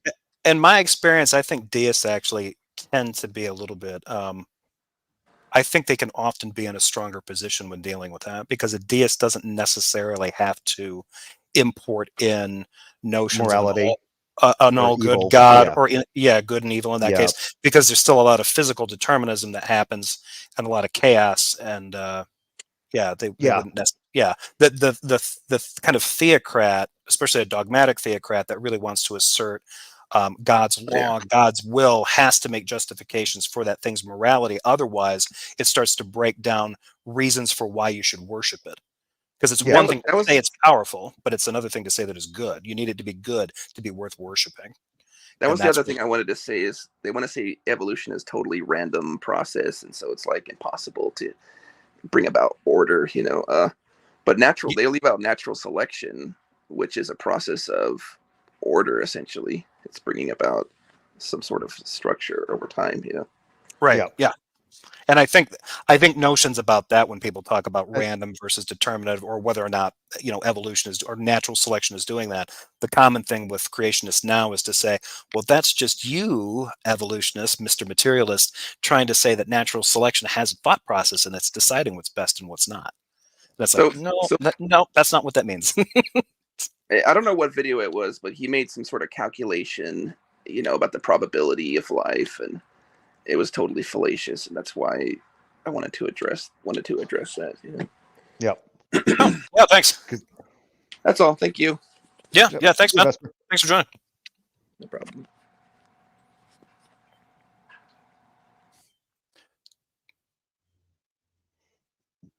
Oh, let me set that up. Okay. Back to, I almost don't want to do it. I'm getting hungry, getting tired, thirsty. Spirit is willing, the flesh is bruised, spongy and bruised. The core is curious in their education. Is that the core of the issue? I think it's something that needs to be overcome, but I don't know if it's one word or two. Okay. I'm waiting to see, because it seems like now, like they might be getting close to Darth. And that's the thing. I don't remember if he does. He obviously will push back, especially if he doesn't. But the thing is that I'm surprised he hasn't. I don't know if he's really actually being that gracious enough with this guy, but why he may have not. Because I would think that if Darth had picked up on the idea that this guy is, in a way, kind of doing like a low-key way of telling Darth, hey, maybe you might want to try a different approach with these individuals, because when I have talked to these individuals, we got to this. And then it seems like that's a way of like appealing to Darth. Like Darth will go, yeah, they're idiots. Yeah, they're fucking retards. They don't know what the fuck they're talking about. And he's like, yeah, but what I really did was, he kind of got quiet and everything. And there seemed to be something lacking there. And then I asked him some some like calm questions, right? And then Darth is like, so Darth sees this as almost like even in a way reinforcing what Darth has talked to with these particular individuals. But I don't think Darth has really caught on to the idea that there's this possible implication or insinuation from this guy that, hey, you might want to change up your approach, Darth. Yeah, which is always going to be like, that's going to be Darth getting defensive. Like, don't tell me Yep. to take a kinder, gentler approach with these people. They're assholes. Don't you Yep. see that? It's like, wait, you were saying some things about them before where you said it was more ignorance than rebellion, and then you were trying to say they're not cognizant of some of the stuff that they're saying. They really, deep down, they know it. So it sounds like maybe you could be a little bit more charitable and softer Yep. spoken. Like, well, no, because at the end of the day, they turned themselves over to a deceiving spirit, so they're losers and assholes, and I hate them. Like, all right, are you sure that you're in the right business here? Like, I don't think that you should be trying to sell God to anyone. Yeah. Yep. Caboose says, I'm an open rebellion to likes. Yeah, you don't have to like it. Maybe dislike it. Any attention on YouTube is good attention, don't you know? The algorithm is broken. My question Definitional. is that the core of the issue? I can't tell you without a much deeper conversation whether that's really. Have you read Romans 1? I did read Romans, sir, but I'm saying I don't know for an individual basis. What does Romans 1 say the core issue is? See, and he's trying to I'd have to take a generalize look, it sir. to a core issue. This guy, you hear what he said? He goes, on an individual front, Darth is going to the idea of labeling this for an entire group. Like, Yeah, here's and the core issue amongst all of them. No, because for his idea of the faith tradition is that, like, look, we have a package deal. Christianity is built this way. We had a point person on this, Paul. This was all decided. It's uniform. You either get on board or you get the hell out of the way, right? Yeah. And everybody else is like, well, I don't think that that's actually a responsible way to address either the books of the Bible, the writers of the books of the Bible, or individual Christians, or any differences that even Christians have within the faith tradition, just of Christianity. But you also have a lot of problems when you're going to get into things when you're dealing with people in Judaism and people in Islam. And Dingus here is just like, no, Romans 1 lays it out right there. I don't need to think about it anymore. You're in rebellion. You're wrong. You're the enemy. Here I come to yell and scream at you. Watch out. Here's my car. All gas, no brakes. I'm coming for you. Like, dude, you're just, he's doing whatever he can to be as lazy in the theology of this to justify as dogmatic a posture as he can to excuse being noisy. Mm-hmm. Because ultimately this is just a coat to yell at people that he disagrees with, and at the end of the day he's just going to be like, I know more about this stuff than you. And like, I agree that I think Darth knows a little bit more than the average person about Christian dogma. I don't think he can. Well, or a Christian dogma. He's internalized a lot of it when it comes to these arguments, but he's not very good at keeping it consistent, as we've just seen watching this, because it's conflicting all over the place. So he's not a great apologist. Yeah, well, it seems like we're trying to, at this point, it's not like we're making hard claims that we know exactly what's going on in Darth's head. We're just speculating and just trying to ascertain what it is that he is trying to convey here, and the way that sometimes it seems that he contradicts what it is that he's trying to assert. And that's fucked up. And the fact that he has not to on do our this, part, but on his part, and it seems to be this way of kind of like reassuring himself, and he hasn't really caught on to the fact that the way he's kind of reassuring himself dogmatically it's really weird how he's got some really big gaping holes there that he hasn't really thought about reconciling. Yeah, Vespers, it's a bit depressing how apologists like Darth are willing to lie about our position, misrepresent science, then turn around and call us the liars. Yeah, I think it's depressing too when they use the science aspect as just one of the punches that they use. Because once they get outflanked on those scientific positions, Darth's done this countless times, he'll then pivot right back to the dogma, dig his heels in, and then be like, you can't be wrong about this because this is where I live.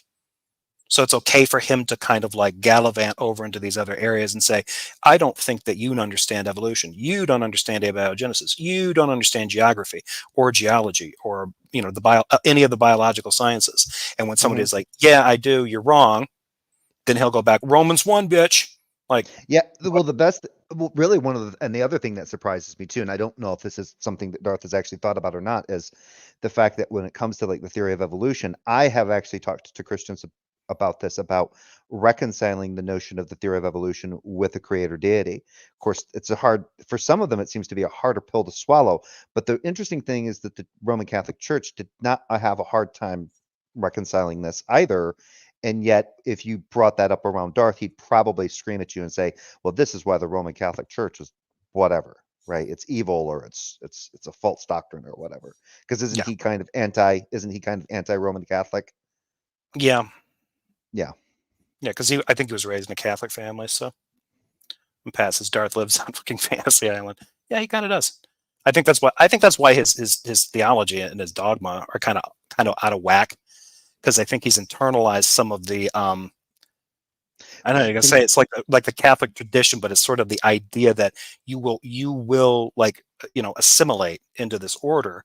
But then at the same time, as far as I can tell, he's just sort of a kind of sola scriptura Protestant, and that, you know, you read your Bible and do what it says kind of thing too. And it's like, you can't, you know, the problem with having a bunch of Protestants running around saying that stuff is because a bunch of them are going to have a bunch of different takes on how they're reading it, which is it's the reason why he's here, is to yell at all the other Protestants that get it wrong, because obviously he's got the right take.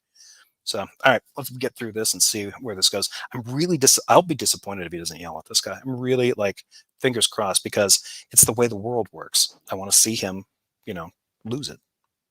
Remember, Romans 1 says that God has made his existence unambiguously clear through everything that is made, and it says they are without an excuse, without a defense.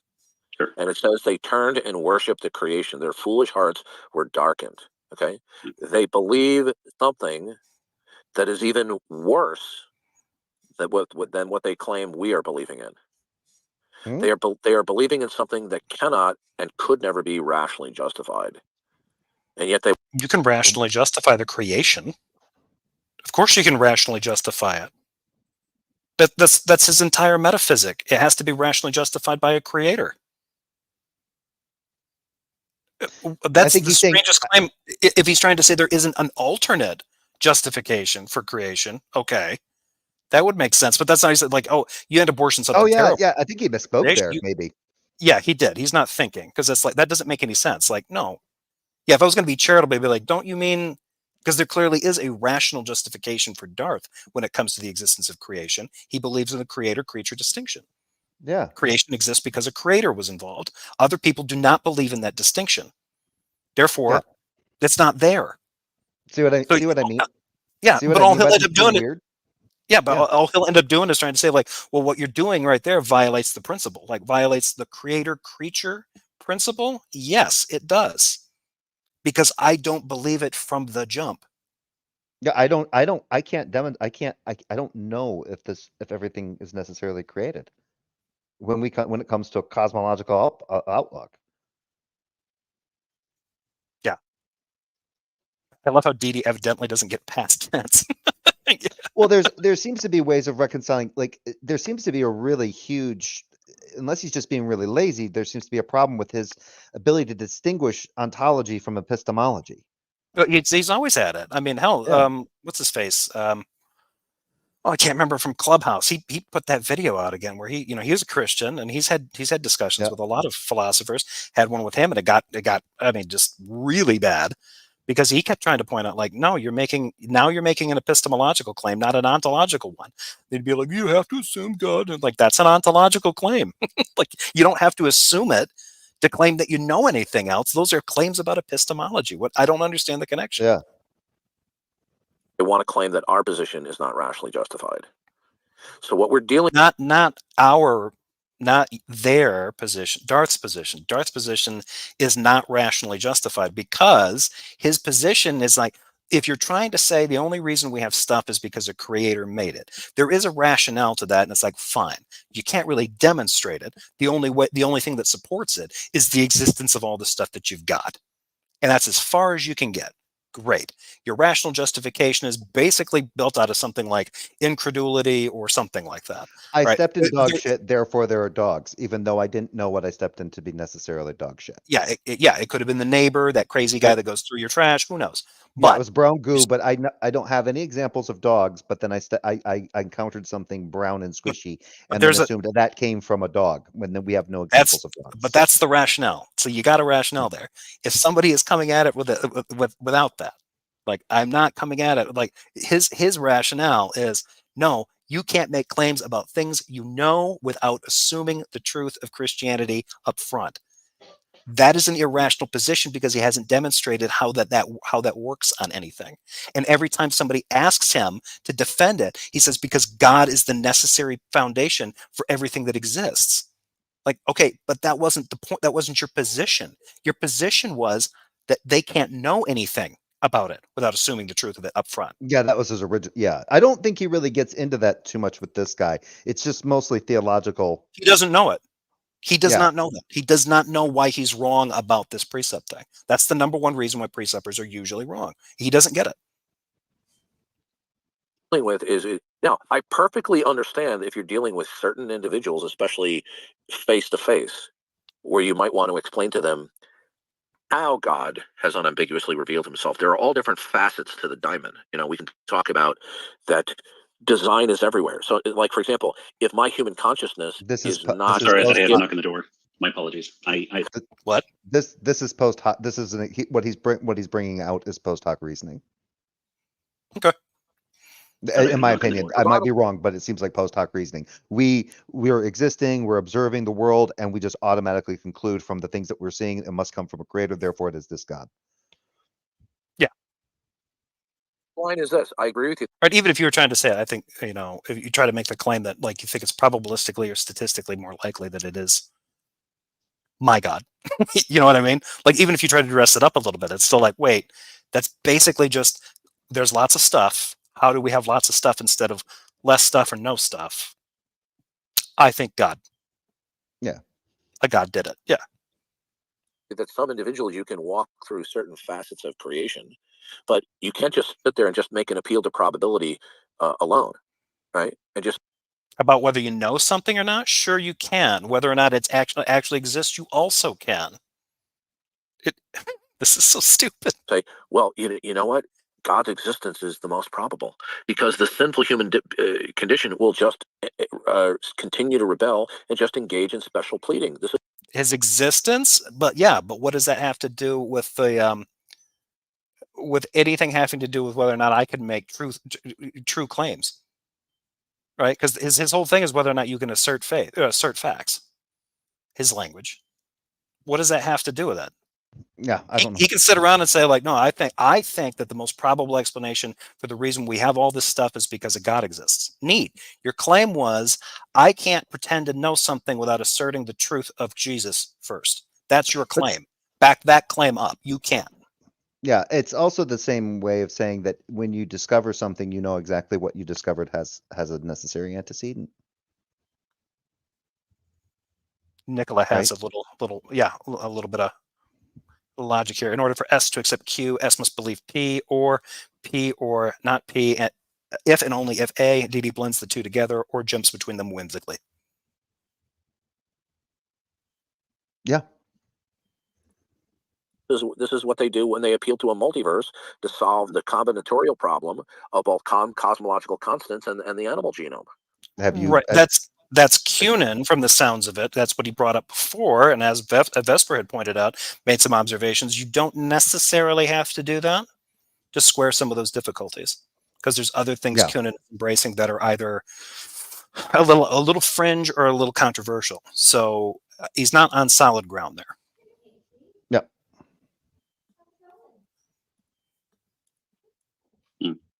Okay. So the point is, now not every unbeliever is in quite the same state or ferocity of rebellion. But what they all have in common is they're in a state of rebellion, of acknowledging God as the absolute creator. No. Okay? That would only be that's that a dog. but That's a dogmatic assertion that doesn't have anything to do. And ontologically, that cannot be possible without God making it possible. Yeah, according to his ontological view. Yeah. Yeah. That rebellion is necessary not only from his theological view, which is God's redemptive plan for man, which is laid out. So that rebellion has to be there in order for God to overcome it. And also ontologically, it must be the case because not one thing can exist and not be contingent upon the ultimate creator. Yep. So yeah, he's in a lot of trouble trying to do this. Like, I don't understand why he can't follow these entailments back, but he's trying to tell us that we don't have like you guys just don't. You guys can't do this. Like most we refuse to accept. Aren't. Yeah, and basically he'll say we refuse to accept what is necessary. What happens to be really what's in our. So he's essentially, in a way, implied that he solved Hume's. What is it? Hume's razor. Where he, is it Hume? Like Hume's a problem with induction. So that what your senses perceive is necessarily objective or is objectively the case, what it is. Right. So he solved that problem right there because you are seeing these things with your very eyes. The only way you can even see those things with your eyes is because there's a God. It's not even, and I understand that he sometimes does this thing, well, you're seeing that stuff, so you should just know that there is a God because you're seeing something. But the trick is that you have to know that you're actually seeing, and that the only way that you know that you can see is because of God as well. He hasn't gone back far enough, but I think sometimes he has maybe. Well, even then, he would just get himself tied up in knots. But yeah, no, because when somebody asks him about that one, wait a minute, why should? So it sounds like to me, I should infer God from all the stuff around me. Exactly. Why it's should I like do an that? innate. Yeah, it's because an innate you can only make an inference with God's ability to give you the capacity to do that. And then you're like, yeah, okay, what makes you think that the inference is directly connected to this stuff? Because all the stuff was responsible from him too. Even if you were to concede, like, okay, I think you've worked yourself up into a little bit of a knot there. Again, what effect if these two things are hold? What effect is this going to have on God's salvific plan for man and this rebellious status that you're talking about? It sounds like those are absolutely required. Yeah. Go ahead. So yeah, like something's blowing up here. Some of them may be more nasty about it. Others may be really cordial, but they're all in a state of rebellion. Easy enough. Sure. Takes a drink. Darth Dawkins, could you clarify something? Any presentation of the evidence and the fact that does not bring them face to face with their conscious rebellion against God is not a biblical approach. Darth is not. The idea of saying something is a biblical or non-biblical approach, I'm going to rip off Dan McClellan, that is assuming that the books of the Bible have univocality. It is a bad assumption to make. Darth is just wrong from Jump Street. Yep. Inoculum says Darth knows. That's why he cuts people off before they can express the entailments. He knows all the things that demolish his worldview, unlike some of them do. Yeah, that could be possible. Yep. That's given him a lot of credit, though, I think. But at the same time, I don't really see it as unreasonable. I think he might be insecure about some of them, but I think the big entailment, the one about the epistemology and the ontology one, he does not get. He holds it as being virtuously circular because he's internalized a lot of this goofiness from Bonson and just thinks that it's unassailable, and it's not. Yeah.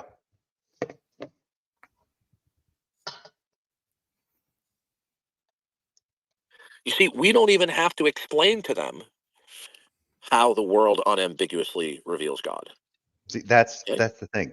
No, it's okay to explain it to people intellectually. So it must be an innate inference. Right. That's what he's implying. There is an inborn inference that you just ought naturally make that God exists through your sense perception. But also, that's how I was taking that. There's also an inborn tendency to rebel against that God.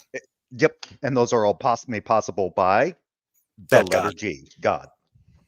So here's how it works. But you don't even need to do that. The Bible just simply says, even without other people, God has made his existence unambiguously clear so that men are without defense. Even That is not a claim I think that is made in the Bible. It does not use the term unambiguously. I don't know where he's getting this. And even if it is a claim being made by a writer of one of the books of the Bible, that is also not something that is universal for the other books of the Bible, where other books of the Bible will talk about God obscuring himself or lying about his existence, sending a deceiving spirit. This is something that happens in the Old Testament books at least a couple of times. Yeah. Before they hear from you or me, they don't want to acknowledge God, right? Again, how would he Wait, know? if they're an open rebellion, let's say You're an open rebellion against something that you don't acknowledge is real, but you know it. So it's like, okay, so I'm not acknowledging it. What if he ran across the atheist that did? He just ran across him as a theist. It was like, no, I acknowledge the existence of God. I've actually had some, unlike Darth, this person ends up saying, I've had spiritual experiences, things I couldn't explain, just trying to appeal to like empirical science or something like that. But you know what? They weren't all that pleasant, and I don't like him. And so if I can set my life and dedicate it to finding out the source of that stuff and snuffing it out, I'm going to do that. Now what? I completely disagree. I completely disagree with you. You think someone who spent most of their time in Islam and was born with an umbilical cord wrapped around their neck doesn't believe in God? I absolutely believe in God, and I absolutely hate the motherfucker. Wasn't that Pitch Black? Yeah. Yeah, Vin Diesel from Pitch Black. Oh, I disagree. So for example, even top level atheists who have PhDs, whom I could quote, Top and I level, will say, yeah, the world exemplifies design. The world exemplifies design. That does not mean it necessarily was designed. Saying something that was exemplified, like yes, to our minds, things represent. All sorts of things represent design to human beings. I don't remember the name for the phenomenon.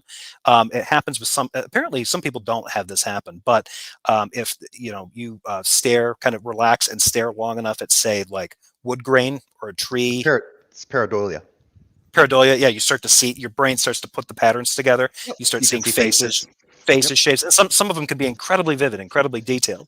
So it's this. Nobody designed that tree to look like an old man's face or something, but that's what I'm seeing. Yeah. It also means that we have an innate, our senses give our objective tools to the actual identity of things. The actual identity of things. So what we see is literally what we get. Yeah, AJ, you got it too. Pareidolia. Yeah, thank you. Deicide, kind of metal. That's an illusion of design. But they never adequately support. I see a sailboat. Don't argue with me. It's an old man. Mute him and get him out of here. You're wrong. Old man. I was never able to see the sailboat. Oh, you couldn't make the sailboat work? No, the 3D images, I still can't make those work.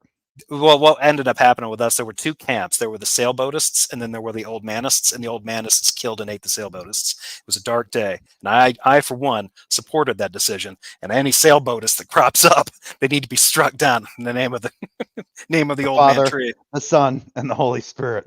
Sailboat is haram. It is heretical. It should be cast out. They don't show that the world is an illusion of design. Appealing to evolution doesn't show that it's an illusion of design. Appealing to a cosmological model of Big Bang cosmology doesn't show that it's an illusion of design. Evolution could be a part of the design, Darth. Boy, you still haven't figured that out.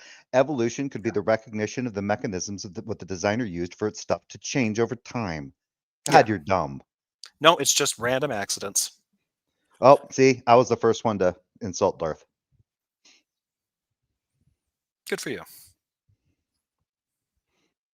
In this, all right, I got to take a break. I thought he was going to say I got to take a poop. He's got to go take a poo. I think that's it. I think that's the end of the video. That's it. Yep, that's pretty much it. Okay.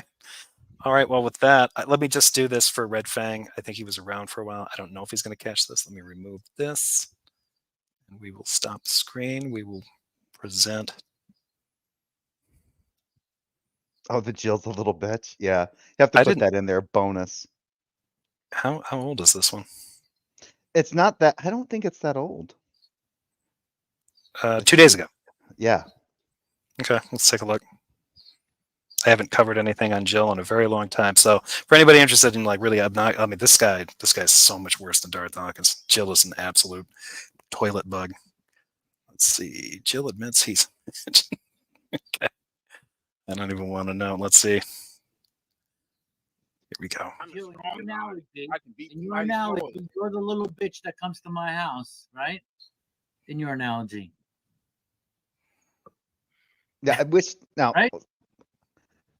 Yeah, and I think this has to do. I think to give this some context, I believe this has something to do with Jill there bitching about how Brojo has constantly had Jill blocked, because I think this was happening over on someone else's channel, because Jill has been blocked over on Brojo's channel for quite a while now. So I think that's what this is in reference to. Okay. Are you the little bitch that opens up their mouth and then comes to my house? Yes, yes. Oh, so you're the little bitch. And then okay. you see, I just wanna know you got that the person is 100 pounds. I'm glad you. All right. So how come you haven't shut your mouth yet? A man would say, you know what? I'll lose the weight to come down to your weight class, or you have to come up to my weight class. I'm not going to pummel. There's a lot of fights that don't happen like that. 100 pounds lighter than me. That's just old school. Well, if you can't take care of someone who's bigger than you, you don't know what you're doing. Well, yeah, that's true. But if you don't know that they're bigger than you, and you find out later that they're not in your weight class, don't you think you should think? Wait, Jill is confusing the idea that a fight or a street fight requires the same scrutiny and regulations on weight and arm reach and height as a fucking actual professional fighting match. Yeah. Jesus Christ. What an idiot. Jefferson, it also had to do with the whole fighting Lord Redfang. Really? Okay. Oh yeah. Sounds like a conversation at a South Jersey gym. That's been going on for a while now. It's almost like Jill has taken Gavin's place, because Gavin Herlin, I'll fight you, motherfucker, and Red would be like, "Let's do it, motherfucker." I'll beat your old ass. Jill is going to take me up on the fight, but he was saying that a person bigger than someone should be a man and not take the fight. Yeah. What he's doing is he's admitting that Red Fang is bigger than him. Okay. Well, I don't know if Red Fang. And that's the thing. I don't know if Jill's using it the opposite way, and Jill is saying that he's bigger than Red Fang, so he's going to be the bigger man and not take the fight. That I would see him doing that move. Yeah. Mouty took offense. Don't make fun of South Jersey. I think they're just making fun of a South Jersey gym. But I guess it's kind of connected. So, all right, let's play the last. Think before you open your mouth next time. No. He's not going to admit before he opens his mouth. Wrong answer, Jill. He's not going to admit before he opens his mouth. Okay. All right. Thank you for that, Red Fang. Holy crap. Yeah. Well, it's good to see that he's not gotten any better. Oh my God. It's so funny. I saw that last night, and I was like, yeah, let me guess. He walked into it again. He did. Right into the fan blades. Come at me, bro. Let's see. Wildwood, New Jersey, bare knuckle bound, or possibly Egg Harbor. Taylor ham versus pork roll. Yeah. Yep. I think we can end this, and it'll end right at like the 2 hour mark. That'll be probably cool. Will. Yeah, Daniel Cooper's. What exit are you? I am not in New Jersey.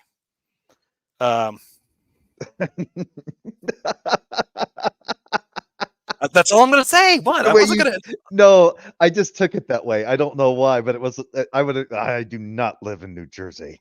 Yeah, that's how I would have answered that. Do not even go there. Do I sound like I'm fucking from New Jersey? Do I? And the only thing I can kind of do is an occasional Boston accent, but that's only to say, like, really, just to soften that R when you say stuff like retarded. Yeah, which I don't want to say because this is going to get demonetized, which you just did. So thanks. It's in quotes. It's in quotes. Taylor Ham is just spam with PR. Yeah, I would agree with that. I get the feeling that Taylor Ham is probably better than spam, but I'm sorry if I'm ticking off anybody in here who's like into spam. I'm not. I think spam is weird. Taylor Ham? What Taylor Ham? Taylor Ham is a pork roll. It's a processed pork roll kind of thing. You can cut into a slice. So I don't think I don't think I've even heard of those or seen them. If I have, just didn't pay any attention. It's like a New Jersey. It's a New Jersey staple. So, although probably kind of old fashioned. I don't know how many younger people are into it. Unless it was one of those things like spam where it was like, oh yeah, my great grandparents ate that, disgusting, and now all of a sudden it's like, you know what would be good to turn that into sushi? To which I always say, 2 thumbs down. Maya says, "Thanks, Jay." You're welcome, Maya. Christopher Mowdy says Taylor Ham is tangy. Ugh. Okay. Yeah, it does not sound appealing. He says he just ate a whole pack of Taylor Ham this weekend. How did you weren't dipping it in that da bomb sauce, were you, Mowdy? I hope not. Oh, he wants to die of high blood pressure, doesn't he? He's got that stuff on his kitchen. I've seen him do it. Yeah, when he does his prep videos and stuff, he's got da bomb sitting. You bought da bomb? I've heard it tastes like absolute hell. Yeah, he has. I think on hot ones, I think I've only heard like 2 or 3 people say, that one's not too bad. It's really hot, but it's not bad. And everybody else says, that is disgusting. Mowdy agrees. Da bomb is awful. Yeah. That was one of those things. It was like you and your cologne samples. Just had to try it. Got to see what this is about. Isn't Taylor H the person the GOP is currently mad about? As far as I'm concerned, it could be the same thing. Yeah, Taylor Ham, also a psyop. Taylor Swift. Oh, that'd be horrible. Do that. Oh, he inherited. No, I inherited it from someone who bought it and hates it. That makes sense. Yeah, I can imagine somebody buying that and then immediately being like, yeah, buyer's remorse. Here, take this, Mr. Mowdy. And Mowdy's got that experience in like his olfactory sciences kind of stuff. He's like, oh yeah, let's give that a try. And now he probably can't. I hope it wasn't somebody in his class. It could have been somebody been like, hey, you know what? We're studying this stuff. Check this thing out. Cracked it open. Everybody died in the class. Oh, yep. Good. Yeah.